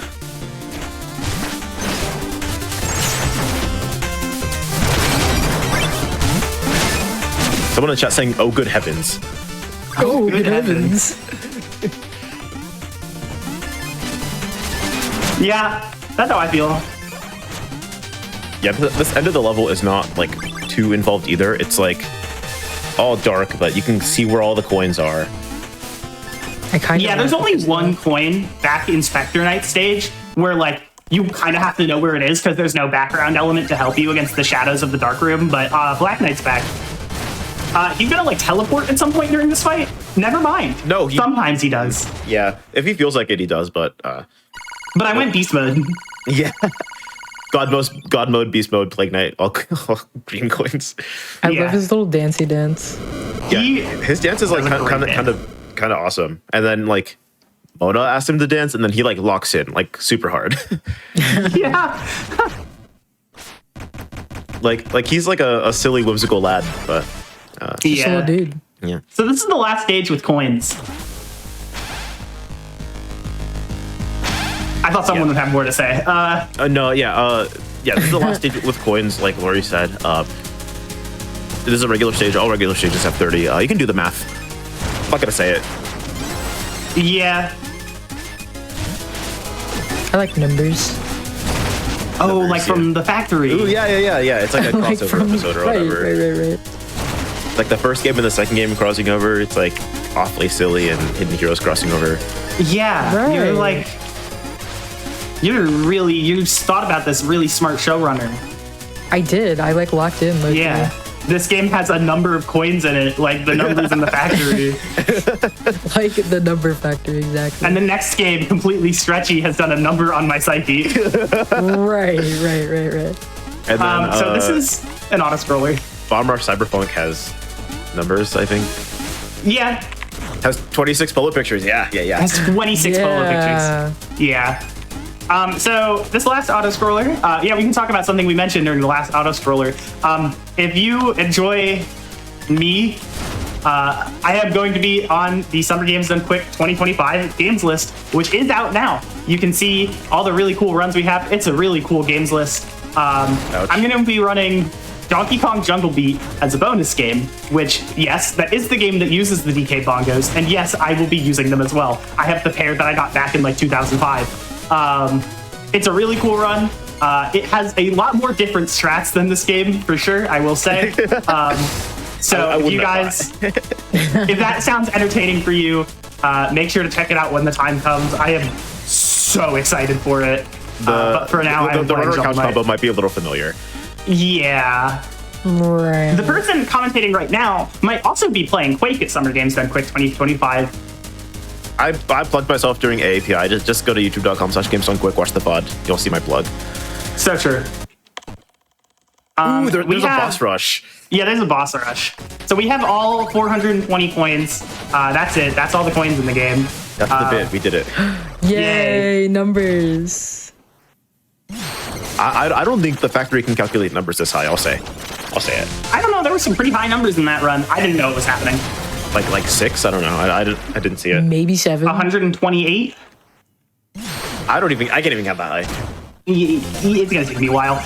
So yeah, this is the boss rush, and it does consist of like 6 bosses that run at us, and Shovel Knight and Spectre Knight. Yeah, the bosses for the most part come in like a random order. That's what Spectre Knight should look like. Yeah, that was like actually like so beast. Yeah, all the bosses come in the order that they didn't appear in normally, but it doesn't like actually matter. If you look at the background, actually, Shovel Knight wakes up a little bit and he's like, "What's happening?" And then just like goes back to bed. Yeah. The only thing that is determinant in the order of the bosses in this boss rush is that Shovel Knight will be last. Yeah. And I think in Shovel of Hope, it's purely random. I don't even think there's like a forced finale like that. Yeah, I think you're right. We do still have to do both phases of Tinker, but Tinker has the same exact strat. Unfortunately, I messed it up by going a little low. But It's like give and take. It's fine. Yeah, I can still slash easily.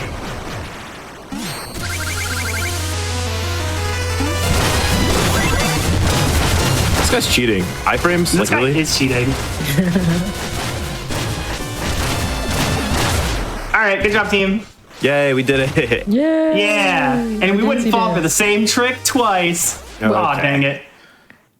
Oh, dang it. Also, I like how in like the slowdown, is very, very slight because it's just very hard to tell in this game usually. Shovel Knight just like hits a couple of crouches, like this is like Minecraft or something. Yeah. Also, in Shovel of Hope, you can save the knights right here, and this Shovel Knight doesn't do it. Well, how rude. Yeah, I would like to believe that canonically he's just like kind of mean and doesn't do it. But like Plague doesn't care. He's just able to like fly anyways. So he just does. So now we don't have any coins to collect, but we do still have a final boss to fight. So we're gonna go there. I hope there aren't any more auto-scrollers. Oh. Bad news. No way. Yeah, so this is supposed to be like a hard platforming segment where like all the platforms disappear from under you basically, and it's like a little scary, but Plague Knight likes a little bit of a hot spring, what can I say? Yeah. Right. We're chilling.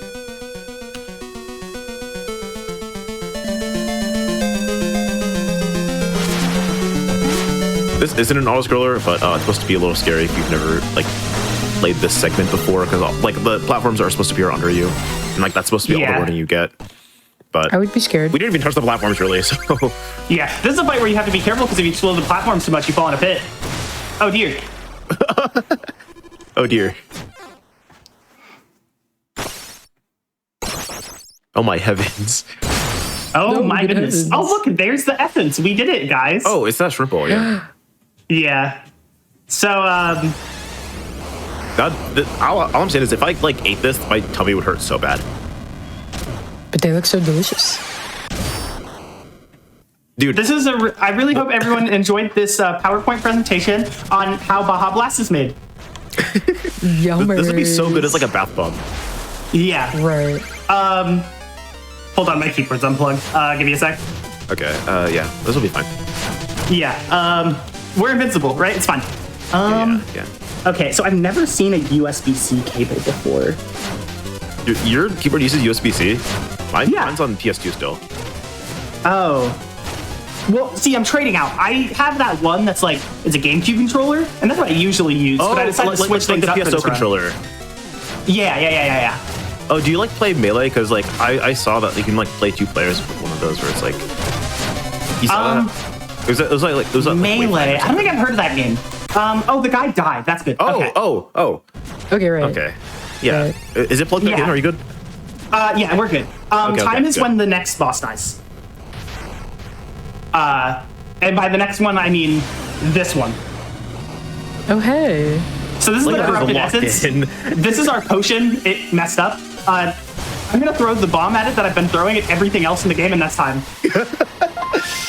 Oh. Well, yes. And now our potion is cool and awesome and hip with the ladies again, and we're gonna use it to blow up the tower. Hooray. All of that work just to like blow up the tower at the very end. Well, it's symbolic because Is it? we don't need to be awesome and cool with a potion to get the girl. We just need to be awesome and cool I think the horse right with now is our mad ruining gamer moment. skills to get the girl. Yeah. The horse is ruining Right. our moment. Like, what if we like want to like hit a little dancey poo? Yeah. And that's Shovel Knight playing Shadows. No, we didn't see the dancey poo. No, the Dancey Poo is on the next one. On the next one? Okay, my bad. Yes, I do want to play this because I really like this. Because again, throughout the whole story, dancing is kind of this symbol of like these two's relationship. So after like a game of really good character moments, I really like this ending. Yeah, like Lori said, like the story is just generally pretty silly. Like it is just like wacky the antics that Plague Knight is up to, and then at the very end, he locks in and is this just adorable moment. Little It's so Dancy cute. Poo. Oh, I love this. That's my short king. That's my short king right there. I usually play a lot of games that are not as popular as Shovel Knight, and I usually have to tell people to please play them. They're really good. I don't think I have to tell you to play Shovel Knight, but in case I do, you should play Shovel Knight. Again, there are 4 stories in here that are all amazingly unique and awesome for their own reasons, and that's all I got to say about that. This game is really good. This category is really funny, but again, like the normal runs are super cool. Shout out to the community who I haven't interacted with in forever, but when I was playing this game more actively, they were a great time. Unless you two have anything else to say, we still have 2 more games on this episode of Hidden Heroes, so that's all I got. Lori, where can the people find you? Twitch, Lori D. Bunnykins, Blue Sky, LoriDBunnykins.fastestfirst.com. That's it. Okay, Limey, I know you're going to be back soon anyway. I'm gonna be back. Don't worry about it. It's fine. Okay, Follow so Lori. then. It's so then. So thank you, Lori, of course, for that awesome run of Shovel Knight funny number. Good evening, Hotfix Nation, and welcome back to more Hidden Heroes. This is again the Hotfix show where we aim to showcase speedrunners who are part of marginalized or otherwise underrepresented communities in speedrunning and the games that they're passionate about and that they want to show off. I am Anarchy, and of course, because we are in a new time slot, if you haven't noticed, where it's a lot earlier and a completely different day than the usual episodes, I wanted to pay homage, of course, to Awfully Silly, who we changed show slots with, as well as Express Lane, which is going to be after the show tonight. So we have had some pretty silly, pretty fast runs so far. I've been having a great time, and that is no exception for the rest of this episode.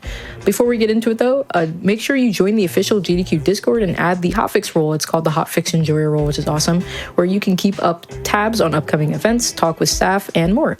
Use !Discord in Twitch chat for more information. But without further ado, this is one of the silliest games I think I've ever seen. This is going to be excellent. We have completely Stretchy with Wojo. Good luck and have fun, and take it away. Hey y'all, I'm Wojo. This is Completely Stretchy, the highly regarded, massively popular, everybody's talking about it, highly anticipated run. I'm joined by my good friend, Jaxler. Hello, I'm Jaxler. I learned about the existence of this game about 3 days ago. Yeah, and everyone else is learning about it right now. So this game is a collaboration between Daniel Ferguson and Super Rare Games. Daniel Ferguson is a HIO indie dev, put out a bunch of small, weird little games. It's very Adult Swim vibes, and that's going to be a lot of this game as well. We have a pretty long, by pretty long, I just mean the run is short, and so it takes up a good chunk of time. Tutorial segment up the front where we're able to talk about a majority of things. So I'm just going to get started. This time starts when I click in 3, 2, 1, go. Good luck. All right, good luck, good luck. Warning for alarm clock. Yep, there it is. Yeah. I jump scared Jaxler and Call with that earlier. Yeah. If things go right, I'm going to break the game immediately. If I can break the alarm clock, dang. That happens sometimes where things don't detect properly. If you throw it quickly enough, the prompt for learning how to throw it just doesn't go away and sticks for the rest of the run. We're in a tutorial segment, little like story prompt segment. It's big Half-Life 1 vibes as you're walking your way to work. We are just a regular Scrudge?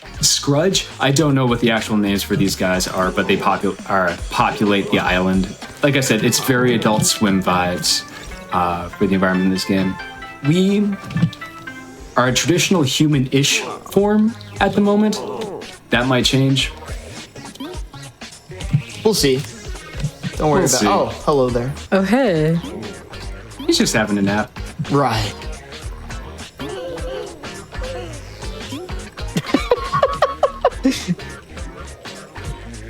We are on our way to our place of work, which is the Electro Lab, which is the power plant for this island. Off to do some experiments, which are going to go completely fine. Yeah. Just like we said, start of a, a Half-Life 1 playthrough, Gotta go to work. Everything goes right? Exactly. Totally. This room doesn't look familiar at all. Nope. There's a bus stop Grimble. We gotta sit down in a briefcase and get the goo flowing up to the chamber where all of the electrodes are. And then press the big red button. At this point, he's gonna go through dialogue. The experiment is gonna happen, and we'll see what happens. I like that his name is Dr. Grimble. I love the names. Yeah, everybody's name in this game is ridiculous. All of the nouns are kind of ridiculous. He kind of... Also, everybody turns to stare at you. Okay. Oh no, his neck. And has the neck joints of owls. He kind of looks like the scientist from like Half-Life 1 a little bit. Like I'm expecting him to just go, "Hello, Gordon." Like just when I least expect it. Hello, Gordon. Hello, Gordon. Anyways, things are going wrong. No one could see it coming. We're gonna try and stop it, but it's gonna explode in our face. It exploded. And we are gonna go from just normal humanoid type thing to a sentient blue blob with a giant arm. Did you ever have a sticky hands toy as a kid? That thing where it's just like a giant hand and then one long leash on it? Yeah, you like kind of slingshotted it back and forth. Yeah, we are essentially just a sentient version of that. And now we have to go around collecting all the electrodes to get the energy for the island back, as well as just like getting society back to normal. Yeah, no, you thought this was a fun little adventure game. No, this is a schmovement game. Yep. Now that the tutorial's over, we can finally start navigating around. This is the mayor, Mayor Scrimbly. He has a nice chain. I rock with his chain.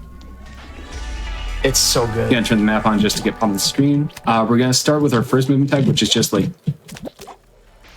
Jaxler said, this is this movement game. We're gonna spend a lot of time throwing our hand at the ground and then hopping along because that's faster than just walking. But other than that, we're gonna be doing budget Spider-Man activities. Imagine Spider-Man, but without the actual web portion. We're going to be navigating around this world, flinging ourselves around, collecting all these electrodes. In addition to the ones that are freestanding, there are a couple that you get via missions. We're only going to be doing like 2 of the missions for electrodes throughout the run. Otherwise, we're just going through freestanding ones. We have to get a certain amount before we're able to leave this island and go to the rest. The thing you'll notice as well is that there are these blue circles next to your stretchy hand in the bottom left corner. That's the amount of times you're allowed to grab onto something before touching down on the ground. We start out with 2, and we'll be unlocking more over the course of the game. So movement's a little limited at the start, but then as we get cooking, we can do some really fun movement chains. That's a really tricky one right there too. Don't mind what's going on in this room. Just don't worry about it. Don't worry about it. Don't worry about it. It's just completely normal medical procedure. You're just homies,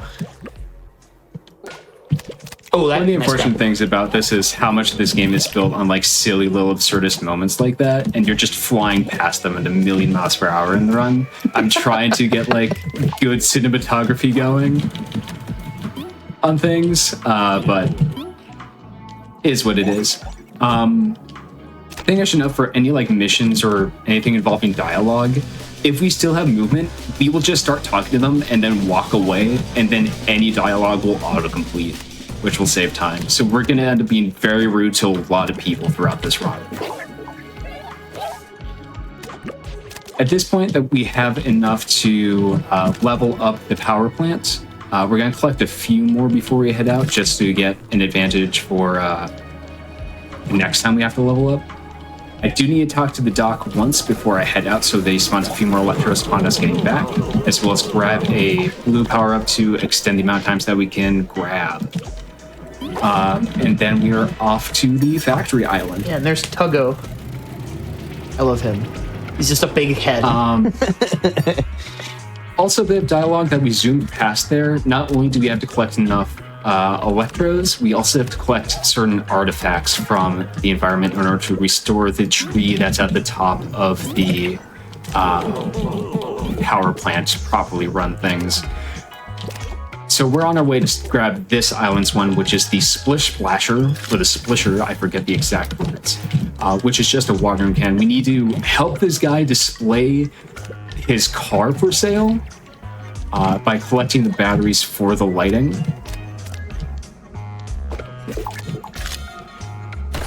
And then things go wrong. Right. Yeah, I feel like this game's kind of like, you know, it's very silly and all, but there's like kind of like a lot going on. This is one of those games where it really rewards like having good like mouse cursor control and movement. I feel like that goes for a lot of first-person games where you're clicking like the left mouse button, right, to do things, and that can cause you to like accidentally move your mouse like the wrong way, right? Because like you're pressing down the button. So there's like a ton of little things that get super tricky here, and now we get to make use of our artifact here. Yep. I also didn't see that face that's in the pit over there. Oh yeah, it's the snake. Oh, hello, I love them Snake. so much. They'll pop up from time to time. Yeah, we got the Splisher, which lets us grow a couple of the plants around the island. They're mostly these two varieties. They are the mushrooms that we bounce upon, and then the trees that we slingshot ourselves across. So backing up onto the pressure plate for this door. No! Dang it. We do a little bit of trolling.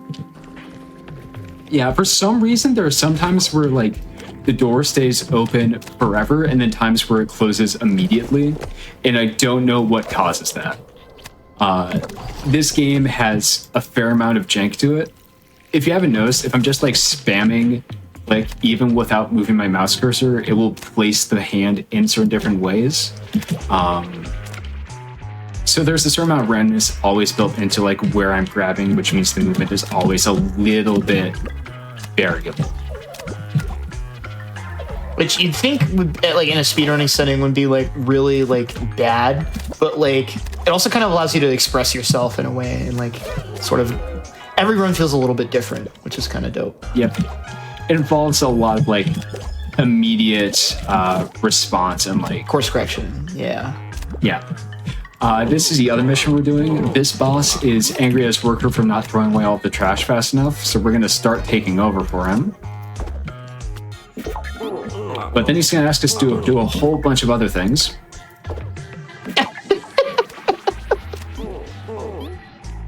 I love video games. Video games appeal to like people's fantasies or something? I too love video games. Power fantasy parentheses throwing my boss into the bin. With the main mission for this island completed, we're just going to collect a few more electrodes on our way out, including this one special electro, which is the only one sporting headgear. I love them so much. He's so cute. He looks so good with the sailor hat. Just a little guy. You're also going to notice... Ignore the guy on the ceiling. Oh, you know what, me? That's me right now. This is me if you even care. Exactly. We also have like 4 sticky upgrades now, so we have like a lot. We won't like see that come into play quite yet, because we're mostly dealing with like horizontal and a little bit of vert, but in later sections there's a lot more vertical going on, and those are going to be really, really helpful. It's also especially useful for like when moments where the movement kind of messes up, like you kind of have to panic a little bit, and so just having more chances to correct yourself helps. Right now, we're starting the artifact quest for the nature reserve, which is helping Jonesy get the elevator back up and running for his mines business. Shout out to Jonesy. That's a great name. Also, just kind of love the way you can like just pull yourself through the vents here as well. Yeah, like the design of the vents makes the movement look so fast here.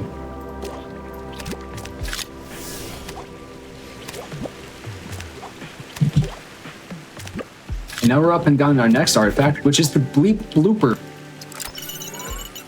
They let like 2012 Tumblr girls design some of these names. That is awesome. We respect That's so it. awesome. Shout out the doggo days. Bleep Blooper is just a USB hack-a-mall stick, which lets us do anything technologically related. Quite. Dang it. Yeah, if you do that quickly enough, you can get all 3 in one go, but it's a bit precise. Yep. You know, this is why everyone in cybersecurity will tell you to never plug a USB stick into your computer that you're not familiar with, because stuff like this will happen. And we're going to leave without talking to Jonesy. Bye. Bye, Jonesy. Bye, Jonesy. Yeah, just like with the car lighting guy on the last island, once we collect the artifact, we no longer have to talk to that person, so they don't know that we actually did their job for them. Oh well. Whee! Just like with the last island, we finished the main artifact quest, which is going to allow us to go through and collect a bunch more of the... Let me through the window. Collect a bunch more of the freestanding electrodes on our way out.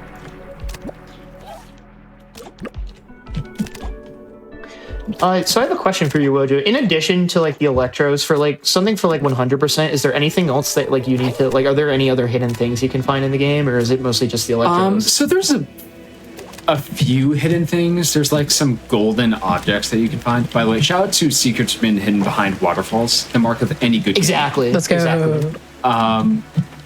There's like 3 golden objects which you can find for an achievement that have no bearing on the plot themselves. I And see. there's a whole bunch of additional electrodes we're not collecting that are usable. We don't have a 100% category per se. We have a 92 electrodes category, which is just all of the electrodes. I see. He's vibing out. Bro is neither here nor there nor anywhere right now. I am stuck in the bush. There we go. And we're free. We have one more electrode to get, which is just sitting right outside of the power station, and then that's going to kick off the next portion of the game, which is the hostage rescue segment. We're going to start dumping all the electrodes and let that tick down as we open up the tree and water it. So by the time we're done with that, maximum power is done, we have our next power up, and we're able to start going where the hostage is going to be left. Scrumbly's kid has been kidnapped. Oh no! Nar. And the police aren't doing a good job, so we have to go figure out what's going on. This segment, if you're playing through casually, it's just like quizzing you off of giving light hints as to where you should go next as you're chasing down, like, hey, the hostage note had a coffee splash on it. Do you remember where the coffee shop is? Hey, the coffee shop guy mentioned that things happened in the club. Do you remember where the club is? Have you talked to enough people? Do you remember where everything is? Have you taken time to explore and enjoy the environment? That sort of thing. But we all know where speedrunners know where we're going, so we're just running through on a quick or revisiting a bunch of places. I don't know if you told me you didn't know you were going, I would have believed you just with the way that this game is. I know, I also would have believed you too.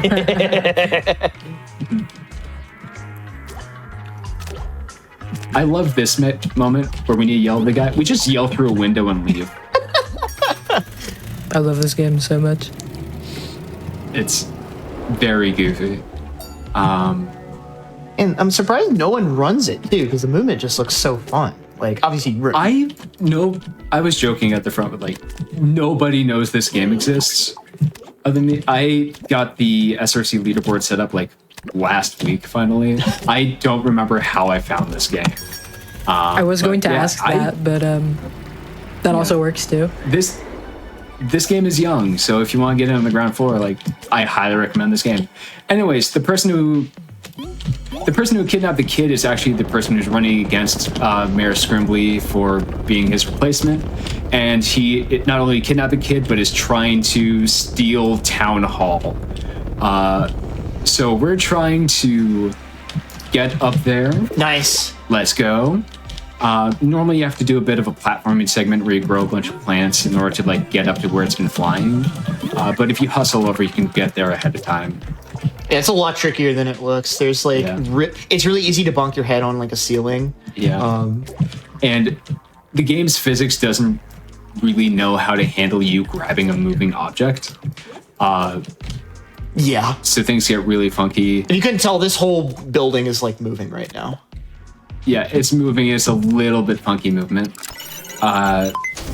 So the Kidnapper has barricaded himself into the top room of Town Hall.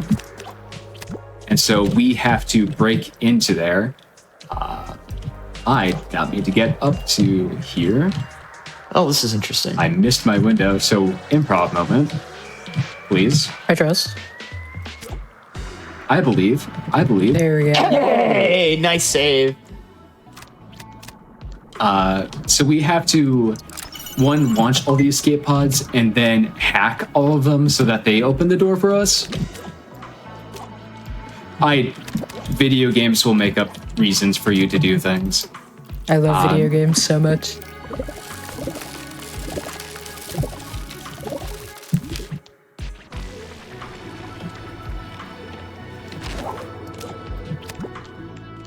And right here, we're just going to water the plant so that while we hack this escape pod, it's going ahead and growing for us so we don't have to wait around as much. Yep. Optimizations. Yay! Save every little second you can. Like, this run is only about like 17 minutes long, 20 minutes long. So any second does help, Okay. even with you losing random moments throughout it to nonsense. But that's just like part of the game, you know? Yeah, you just have to deal, kind of, honestly. And Yep. It is what it is, as the wise man said. it's a lesson in Well, yes. patience and humility. Well, yes. That is the last escape pod we've hijacked. So now we're able to go up to the very top of Town Hall. If I can land on the ledge. And rescue the kid. Yay! Just kidding, he's fine. He tied up the kidnapper. He's playing video games, and he wants us to join. Time will stop once you see the screen tint blue. So time. GG. Nice, GG. Really fast. That was, yeah.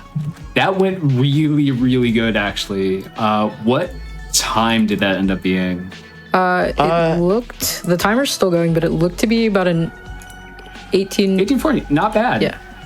That's, considering I slowed down sometimes and we had that weird moment at the end, that's really good. Yeah. Yay! Yay! Yippee! That was the run. This game is really fun and underrated, and consider picking up. I think it's pretty cheap right now. I haven't looked in a while, but obviously this is just a small slice of the game. There's a whole lot of like funny things going off the side. It's worth exploring. Movement is super good fun, easy to rip up, just like random runs here or there. I enjoy it. I'm Wojo. You can find me at twitch.tv/Wojo482, where I play different games as well as a whole bunch of GameCube titles casually. I am a collector of those, so I'm working through playing a whole bunch. Jaxler, where can people find you? You can find me at twitch.tv/Jaxler1. I wouldn't be shocked if I start playing this game at some point because it looks very fun. But yeah, I run weird video games that no one's ever heard of, so maybe that's why me and Wojo are friends. I don't know. Yeah. I love periodically stopping by the Jaxler stream and just going, hey, what are you playing today? What is that? What is this? Yeah. Before you go, I know you said that you're like one of the only people who runs this game. Nobody else knows this game exists. Are there any like resources, anything? Like, how easy is this game to learn how to run? I think this game is pretty easy to learn, and most everything you need to know happens just on the screen itself. It's one of the runs where like you can just watch the run happen and then pick up on everything. Yeah, there's nothing really too I'd say give it a crazy, shot. so you can kind of. And if you need help on anything, just reach out to Wojo or Just ask. Yeah, just ask. Yeah, This is a video game. I can't lie. I might have to pick this up. this is a too. video game. So Yeah. thank you so much, Wojo, for that. One of the video games ever. Yeah, exactly. Thank you so much for this run. This is really fun. This is a silly little video game, and I love silly little video games. But with that, we are going to take another break, a wellness break. Hey, y'all. Welcome back to Hotfix Nation and this episode of Hidden Heroes. My name is Anarchy, and again, this is the Hotfix show where we are showcasing speedrunners who are part of marginalized or otherwise underrepresented communities in speedrunning and the runs and the games that they're passionate about and that they want to show off. We are getting towards the end of this awfully silly, awfully fast episode here to celebrate our new time change, show slot change. I can speak words. If you've missed any of the runs, you can check out our VODs from past Hotfix shows and past events on youtube.com/gamesdonequick. There are a lot of great VODs on there. And yeah. Also want to say that your subs, your Prime Gaming subs, your gift subs, all that fun stuff where you spend money, that directly supports the GDQ Twitch channel and it helps support Games Done Quick Hotfix. So if you enjoy watching these speedruns, consider subscribing to the channel to get access to our emotes, ad-free viewing, and chat with other subscribers during our replays. But without further ado, we have a banger run incoming. We might even say it might be a baller run. I'm very, very excited to welcome Ness with Rush Cyberfunk, All Polos, plus Ball City King. Good luck and have fun, my friend. Awesome. Thank you so much, Anarchy. What's up? It's All Right Ness, aka Nessie Poo, aka Ness, and I'm going to be running polo pictures with commentary from Limey and also Vane joining me today. Hello. Yeah. Hi. Awesome. I was eating Taco Bell, then I got asked to do this, and now I'm eating Taco Bell. My goat. All right. We're here, baby. Time will start on blank slate, which will start in 3, 2, 1, go. Good luck. Awesome. Good luck. Yes, thank you. We're locked in. Yeah, I'm ready. It's been a minute, but I'm back. We are so back. Awesome. Yeah, so just like any good video game, we start out in prison, Yes, I'm jailed. It's over. Unlucky. and that's time. Yeah, and that's it. Right. Luckily, we've got tries to break us out here. We're going to be zooming through this tutorial with a little bit of clipping. Yeah, so Trice is going to be showing us kind of a couple of our basic mechanics here. Going to be getting our boost pack from him here specifically, which is part of that meter you're seeing in the bottom right. When you do tricks, you're able to build up some boost, which you can use with the left trigger. You can go real fast with that. Yeah. You're also going to be shown how to spray graffiti. We also have a little saving quit out of here. When you do that, it just kind of teleports Trice to where he needs to be at the next section, saves a few seconds. Yeah. But yeah, he's going to show us how to spray graffiti here. And after that, we are going to get our skates and we're going to get out of here. That's all we need from here. Yep. Pretty easy to Yeah, I mean, that's like basically everything we need to like beat the rest of the game, but we don't even need to do that. So it's like chill. Exactly. Yeah. All right. I'm going to go down to 30 frames, hop on top of this cabinet and hop on out over here. And then we're just going to go to the end of the tutorial. And now I'm going to do a frame perfect trick called PBR. Line up right here. So that's Pretty Boy Skip. This is Pretty Boy Revival. Yep. I think I got it. I believe. Yeah, nice. Easy. Okay, Yeah, so if there's 2 loading screens there, that means he got it. So yeah. So what that was, Ness is skipping pretty much the entire beginning cutscene and tutorial segment of this game, pausing exactly when you get onto a loading screen, specifically, I guess, this one. The something game gets confused. I don't know. But it just completely bypasses the cutscene. She said it. And now we are clipping out of bounds here to get out into one of the later game areas. Matan. Yeah. Gotta close my game real quick. Yeah, we do have to close the game here. Otherwise, if we try to do graffiti later and whatnot, the game will just soft lock. It'll just break. Yeah, basically. and then everything bad, and you can't beat the game actually. But if we restart the game, then actually everything is fine. Yeah. Yay. And actually, so right out the gate, we just kind of break the game instantly. Yeah. It's all jumbled. Yeah, we're like a couple minutes in. Yeah. Yeah. But it all gets 2.5 fixed minutes with this Alt F4, and we actually do need to Alt F4 in order to have the camera app, which is important for polo pictures. Yes. All right. Might be putting some pictures on the phone into the camera roll, put them on Instagram. Yeah. This game has its own version of the gram called the gram. So flick it up to the gram. Actually, fun story. If we really wanted to, we can like go into the game's files and take all of those pictures that we've like taken in game and like put them actually on the gram. We could put them on the gram. Put that on the story with like a little Little highlight. Soft launching my girl with BRC pictures. Soft launching my polo pictures is crazy. Right.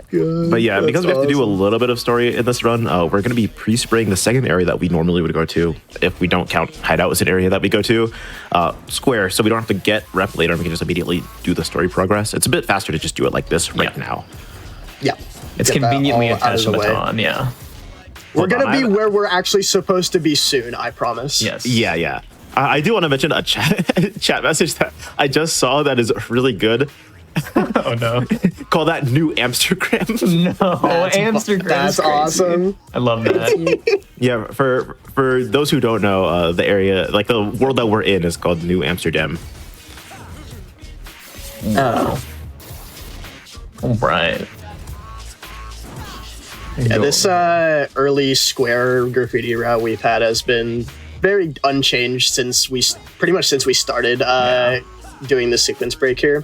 What you saw there was something called zip storage.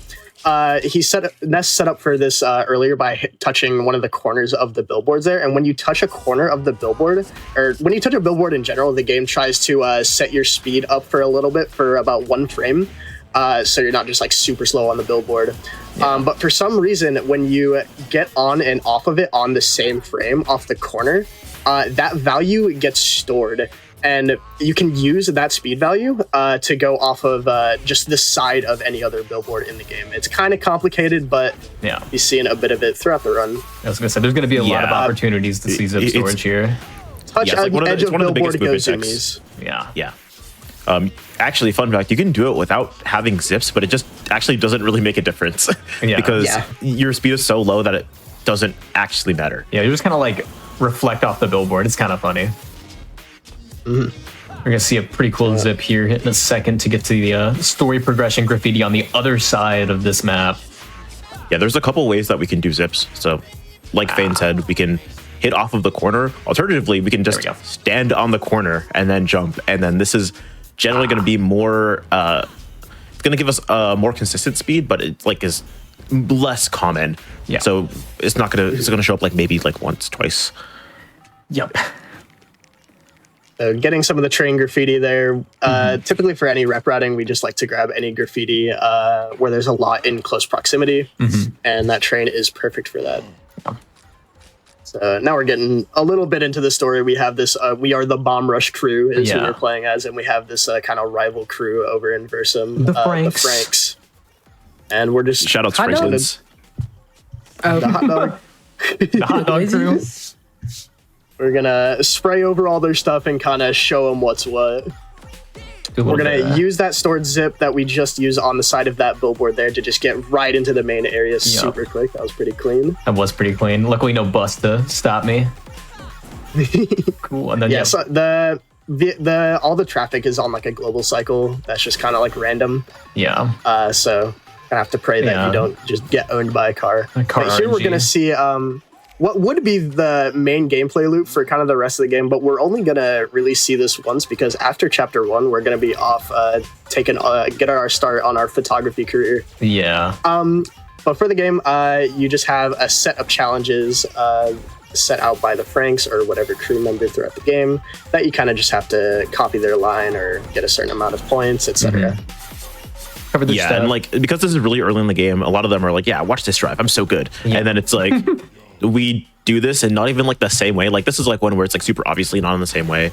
They usually want us to like get on all the billboards and like wall run on all of them, but it doesn't like even matter. We don't have to even wall run on all of them. Yeah, no. And we still do it faster than they did, so it doesn't actually matter. Yeah. Super good. There's actually a way to do it without touching a single billboard, so you can have a zip storage to do this a little bit faster, but it doesn't even like matter. Yeah. Yeah, it's like so minuscule. Yeah. Yeah, so once again, got the zip on the last billboard, gonna go off the side of the billboard here to use that stored value. Go like right through the trigger. Yeah, I know there. That single Franklin is like a bit confused. Oh, absolutely. He's like, what? he does not know what just hit him. Bro's looking behind him. Right. And that's it for the challenges, yeah. Yeah, so we're getting into the final boss fight of the game.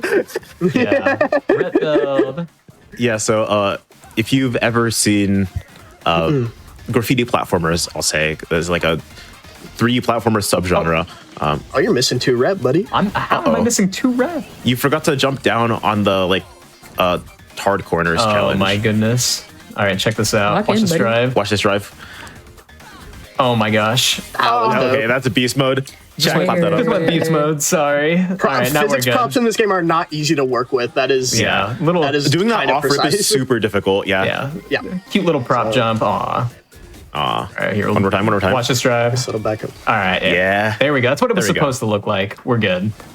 Yeah, if you're familiar with graffiti platformer games, you'll know that the police are a problem, I'll say.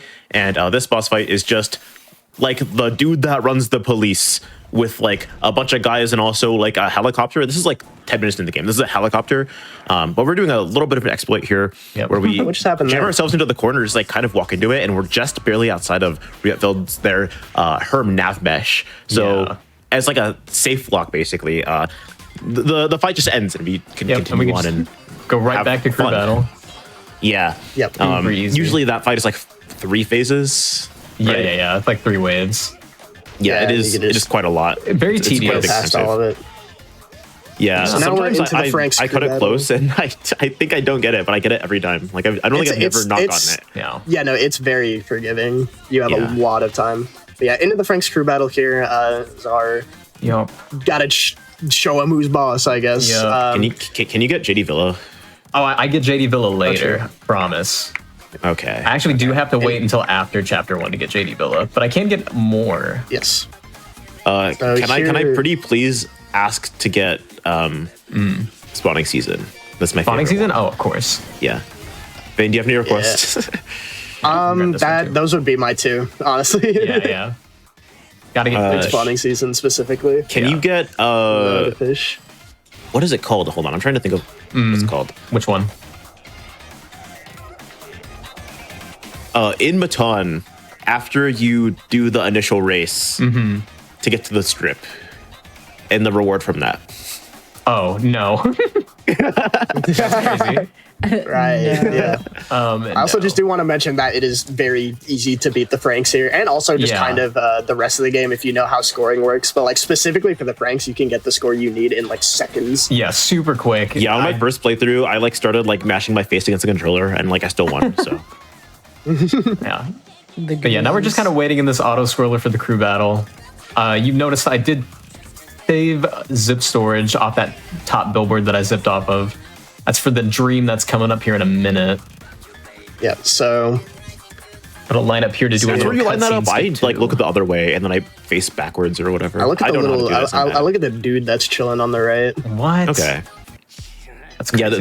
there's a All right. kind of particular strat there where Just gonna you can skip skip a that cutscene. cutscene. Yeah, we're just gonna go straight to Yeah. the dream, I think. For lore reasons, some big guy comes up, he puts us in the tummy ache machine, and now we have to face what? with our dreams. Yeah. The Like what? Red gets a tummy ache. Also, don't worry about like the Yeah. different guy that we're playing as now. It's Yeah. chill. I'm kind of worried about it. I can't lie. Don't worry. So we're gonna Tummy be ache machine. doing watch this drive basically. Yeah, here we go.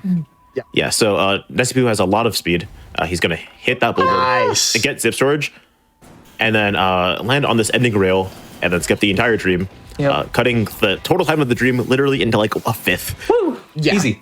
That was awesome. Getting that Jealous. first try is pretty nice. That slide off of the platform and the bounce after are Yeah, kind very- of not forgiving. yeah. Unity Engine physics in this game are very much so not forgiving. Yeah, it really does suck getting 12 minutes into the run and being like, no, that's it. Because you just Yeah. didn't get stair bounce, but It's so awful, scary, terrible. it is what it is. I am used to just in general, like for the regular 80% category, we don't have cutscene skips. So Yeah, you just- usually yeah, it takes like a minute and a half to get into the dream from doing that trick, and I usually have time to explain it, but we didn't. Yeah. Yeah, just like, yeah. Okay. So, end of chapter 1, going into chapter 2, we are finally Are going we to gonna do gain phone skip? access. Yeah. Oh, right. Wait, what? Ooh. All right. So, yeah, into chapter 2, we will Yeah. be starting our photography career, like I Yes. said earlier. Getting a little bit of a lore dump here about the kind of the old big 3 of Amsterdam, or New Right. Amsterdam, rather. Yeah, the important thing about all polo pictures, the category, is that you need to get to chapter 2 in order to even start this category, to start taking pictures of polos. Because at the end of this cutscene, Belle gives us the phone to take pictures. So, for the gram. Well, it's like for communication, but also it has. Yeah, I was gonna say there are text messages, camera. but the gram Actually. takes priority for sure. Yeah. Word. Absolutely. There's a skip that you can do that is awful and terrible, where you get a zip off of a billboard and clip through 2 polos and then kind of hit the very bottom of the load zone to get into the next area. It does not even really save time. No, it's not. Yeah. Also, you completely skip the check. You completely skip getting the phone. Yeah. Yup. I'm excited to start. I'm seeing your a question from soundtrack, by the chat way. real quick, actually. It was Shorty voguing. This rocks. Yeah, She was. the different crews in this game like just eat. I don't know. Yeah, so much character. But I'm seeing a chat question that says, "Y'all got games on your phone? Oh, absolutely. We got Micro Boy. Games on my phone. Are we gonna play some Micro Boy? We could play Micro Boy, maybe. Okay. We'll see. What else you got? What else you got? The Gram. That's not really a game though. You got Clash It's Royale. kind of a game. Oh yeah. I got that. I got Flappy Bird. Right. Nice. Yo. Yup. All right, and here we go. All right. We got ourselves to the camera. Yep. All right, so our picture taking extravaganza takes place right now. Yep, we're about to start on our career. Versum has a few polos, which you'll see in a second, that we have to take a picture of, and then we're basically just going to be rushing a bunch of different areas to get a bunch of pictures of the silly guys, basically. Trying to get zip storage there, little Milky Way. Maybe I'll get it on this one right here. Yeah, it's very difficult to line up on the corner of the billboard on the truck. That's there. fine though. It's not- So PBR, while we did avoid completely soft locking our game, doesn't let us open our phone by our own means. So to open up the phone, we have to pick up collectibles that make the little phone pop up appear in the corner. Yeah. And through that, we can then just open the camera. Yep. And then we got 2 polo pictures right there, and we got 1 more to do in Versum. So we're gonna head down to the Bazaar area, which is usually hidden behind, like I think it's 110 rep total in Versum in order to go down there. But we could just do a quick zip and bypass all of that. I was going to say, it's like 110 rep or some vibes, some strategies. Yeah. Strategies. Strategies. Strategies. There's a song in this game called Big City Life where they say strategies like that, and it's like so fun to say. There we go.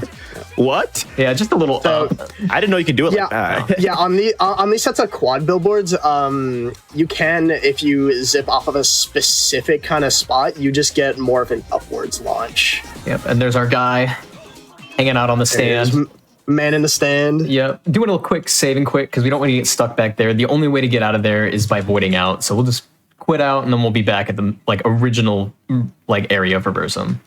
Yeah, the void out there would take about just over half a minute, I think. Yeah, from where Ness was. But the safe quit is just faster, including loading screens and everything. Yep. So that's Versum. That's all the polo pictures we need there. And then we're gonna grab one in Brink on our way to. Or no, we're grabbing one in Square, and then we're going to Brink. Yeah. Yep. That's what it is. Yes. And we're gonna do a cute little zip right here. See if I can grab this. No. That zip is also really hard, just because you're coming at such a weird angle from them. Usually you're able to line them up. But for that one, it's just awful. Yeah, really hard. It's okay. Get that cute little car boost. Biggie. That was nice. Yeah. Bump in the corner there. Yep. So we're gonna trigger some story progression. Yeah, in the story right now, this is actually the last you'll see of it. Yeah. Almost. But we're supposed to talk to Eclipse. Their name is Eclipse. Yeah, Eclipse does not like talking to men, so we gotta switch out to Belle here. Yep. Which is just a little bit more tutorial of the features of the game. You can switch characters and whatever. Yep. And then we talk to them as Belle, and then they're like, "Oh, we weren't familiar with Let's your game bounce." like that. Yeah. We'll go back home. It's okay." And then they go back home. We follow them home. We're supposed to do more story, but like we said, that's not the goal of this category. We're getting famous on the gram. Yeah. We're getting famous on X to everything else. Yeah. We're Peter Parker for polo pictures. Okay. Alright. No, I rocked with that. Okay. for silly little penguins. Yeah. This one actually has some cool tech, or just some funny tech, actually. This wall right here where the polo picture, or the polo is at, you just grab that right through the wall. It's no biggie. I didn't even know that. Yeah. Yeah. Now that would save me so many seconds in rando. Yeah, for real. You just peek through. Cool. And now we're going to set our death warp right here. Just going to spam and farm boost right quick. Yeah, every time you go into a new area, your boost gets reset. Yeah. Which And then we're is not... Yeah, not even that bad. It's just a little annoying every single time. Yeah. In that like dumpster, there is a character that we are able to play as later, but you don't have to do that. Yep. Don't need anything here. We're just gonna grab. Well, the only thing we need bait. here is a couple pictures for the gram, and also We just want our silly little pictures. Yep. That one's hanging out behind the glass. So because we set our death warp 2, we can just go back to the very start of the area and head out. And that's So where the way story death progression warps ends. work in this game is as long as you're on the ground for around 2 seconds, the last spot you're touching for around 2 seconds will be your respawn point. Yep. So Yeah, the whole time we were use just that. jumping. So Yeah. Yeah. We wanted to kind of play the floor as lava there to make sure we keep our death warp to the start of the level. it comes into play just a bit through like a bunch of different parts of the game. Also optimizing death warps and making sure you know where you are, and like just backtracking places becomes a lot easier once you know how death warping works. Oh, absolutely. It's like yeah. super useful, Yep. and it will never ever come into play again in this category. Never ever. Never. Surely not. Yeah. Awesome. So now we're back in Baton. We've got 2 more polo pictures here that we're going to grab. Conveniently right here. This one's over here by the dumpsters. I'm going to do a quick little zip over here. Bro, just chilling. Just chilling by the dumpsters. Shout out to Motorcycle Gang. Yep. It's just like me. Love Yeah, it is. Motorcycle Gang.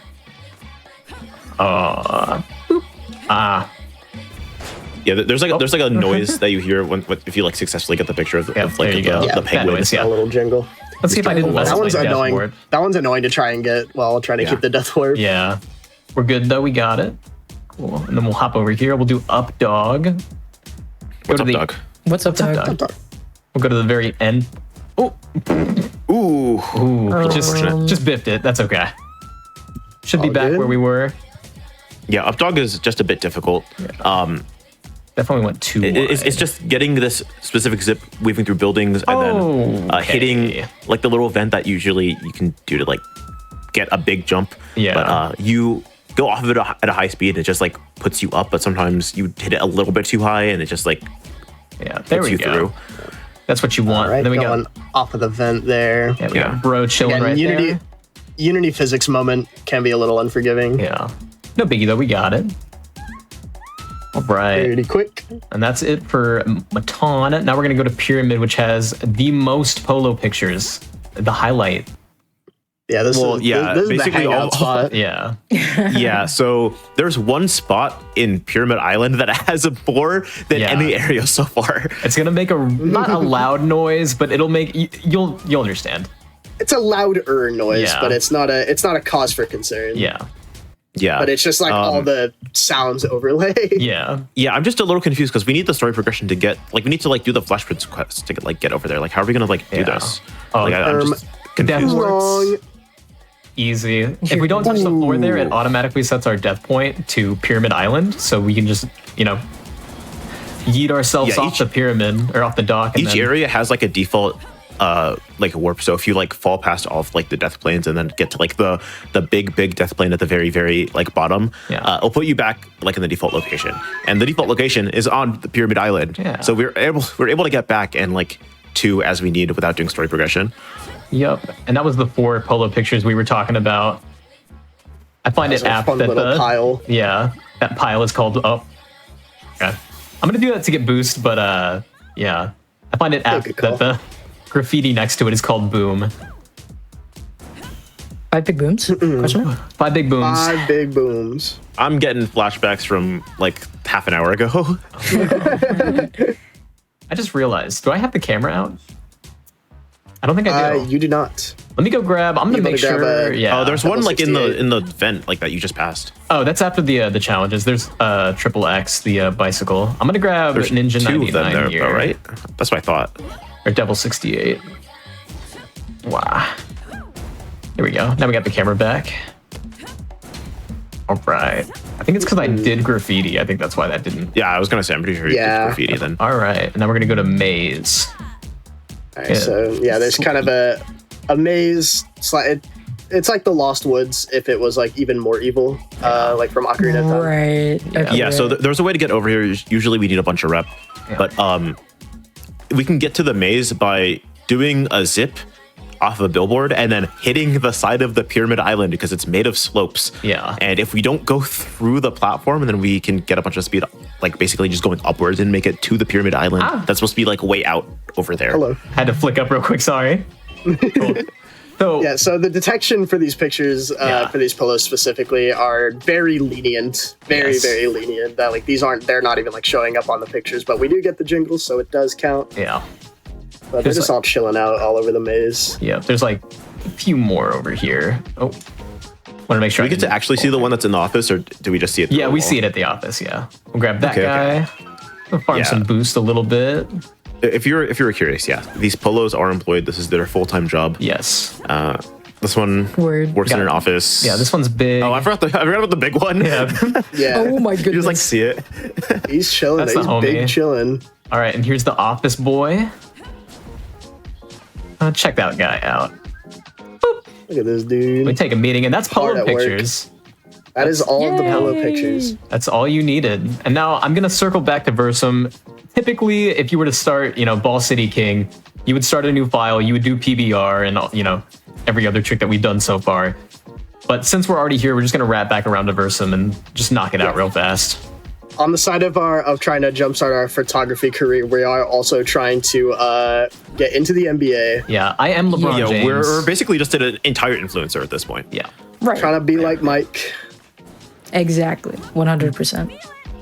Like the Jordan, or Oh yeah. Something like that. okay, Something like that. I didn't know you knew him like that. That's my bad. Yeah. Yeah, we're chilling. We're chilling. I was not familiar We're with your chill game. like that. Didn't know your motion like that. My bad.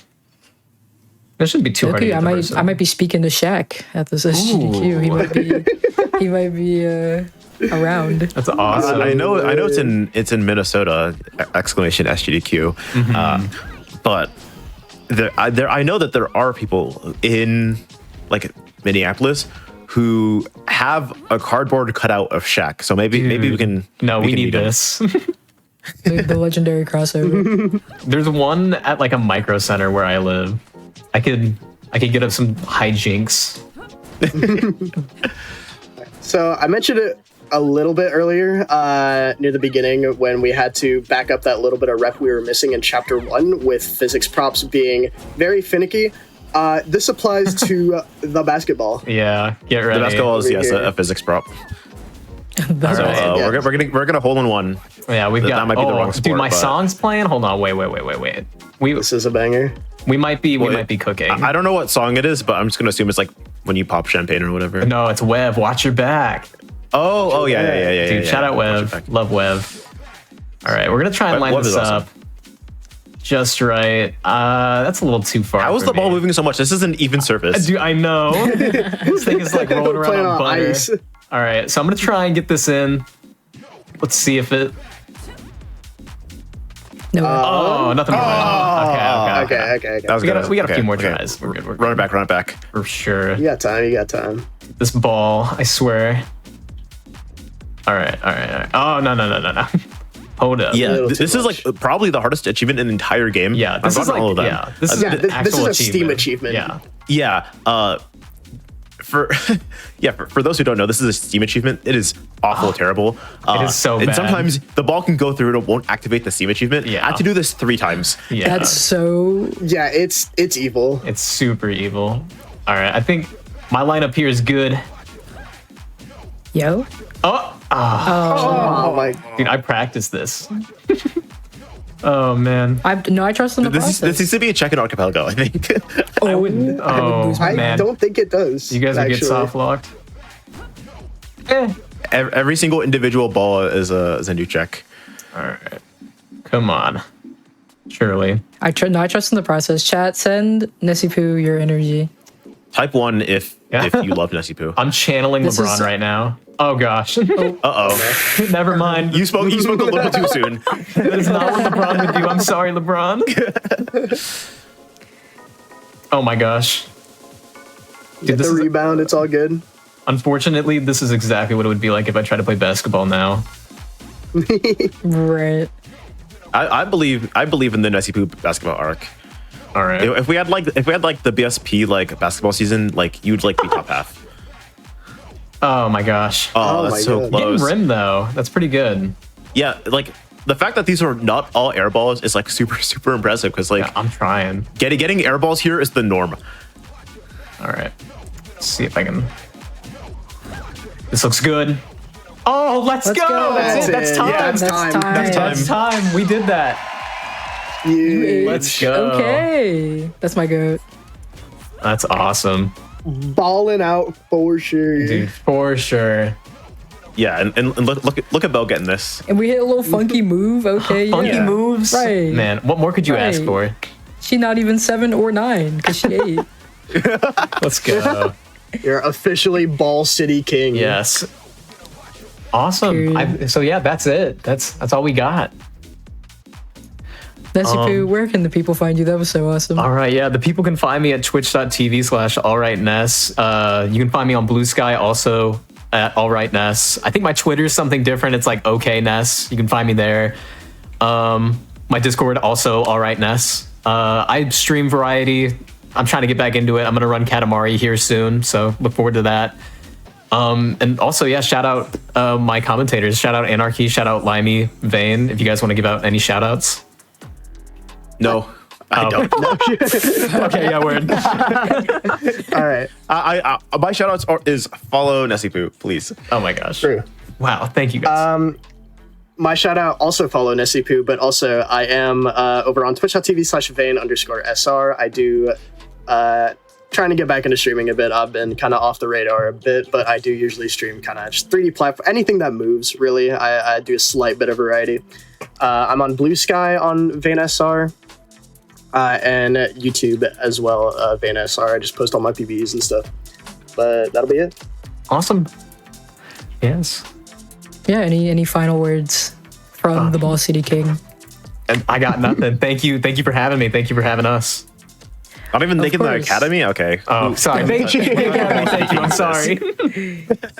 No, we need to thank LeBron James. We channeled You're right. straight Thank you, LeBron. goat energy. All right, Thank Ness you, just LeBron. arrives with the hashtag Met Gala. That's enough. Anyway. That was great. Thank you so much, Des and Company, for that Yes. amazing run of all polos plus Ball City King, the greatest category ever we could have concocted. But that is gonna be pretty much it for Hidden Heroes. I hope you all enjoyed this awfully fast sort of show of silly and fast games that we've had for you tonight. Before we go, again, I do want to shout out Summer Games Done Quick 2025, which will be live in Minneapolis from July 6th through the 13th, which is less than 2 months away. It's coming up very, very quick. A lot of the people that you just seen on the show will be at the event. We'll be running games, maybe not the same games, but they'll be there. And yeah, make sure you register to attend the event by May 26th. Use !SGDQ in the Twitch chat or visit gdq.gg/games to check out the games list. It is a banger of all bangers. But with that, make sure you stay tuned for Express Lane coming up after the break. But remember, my friends, you're all great and you are all heroes. Good night, and I will see you soon. Yeah. What is it? Every other week? Not next Tuesday, but the Tuesday after that.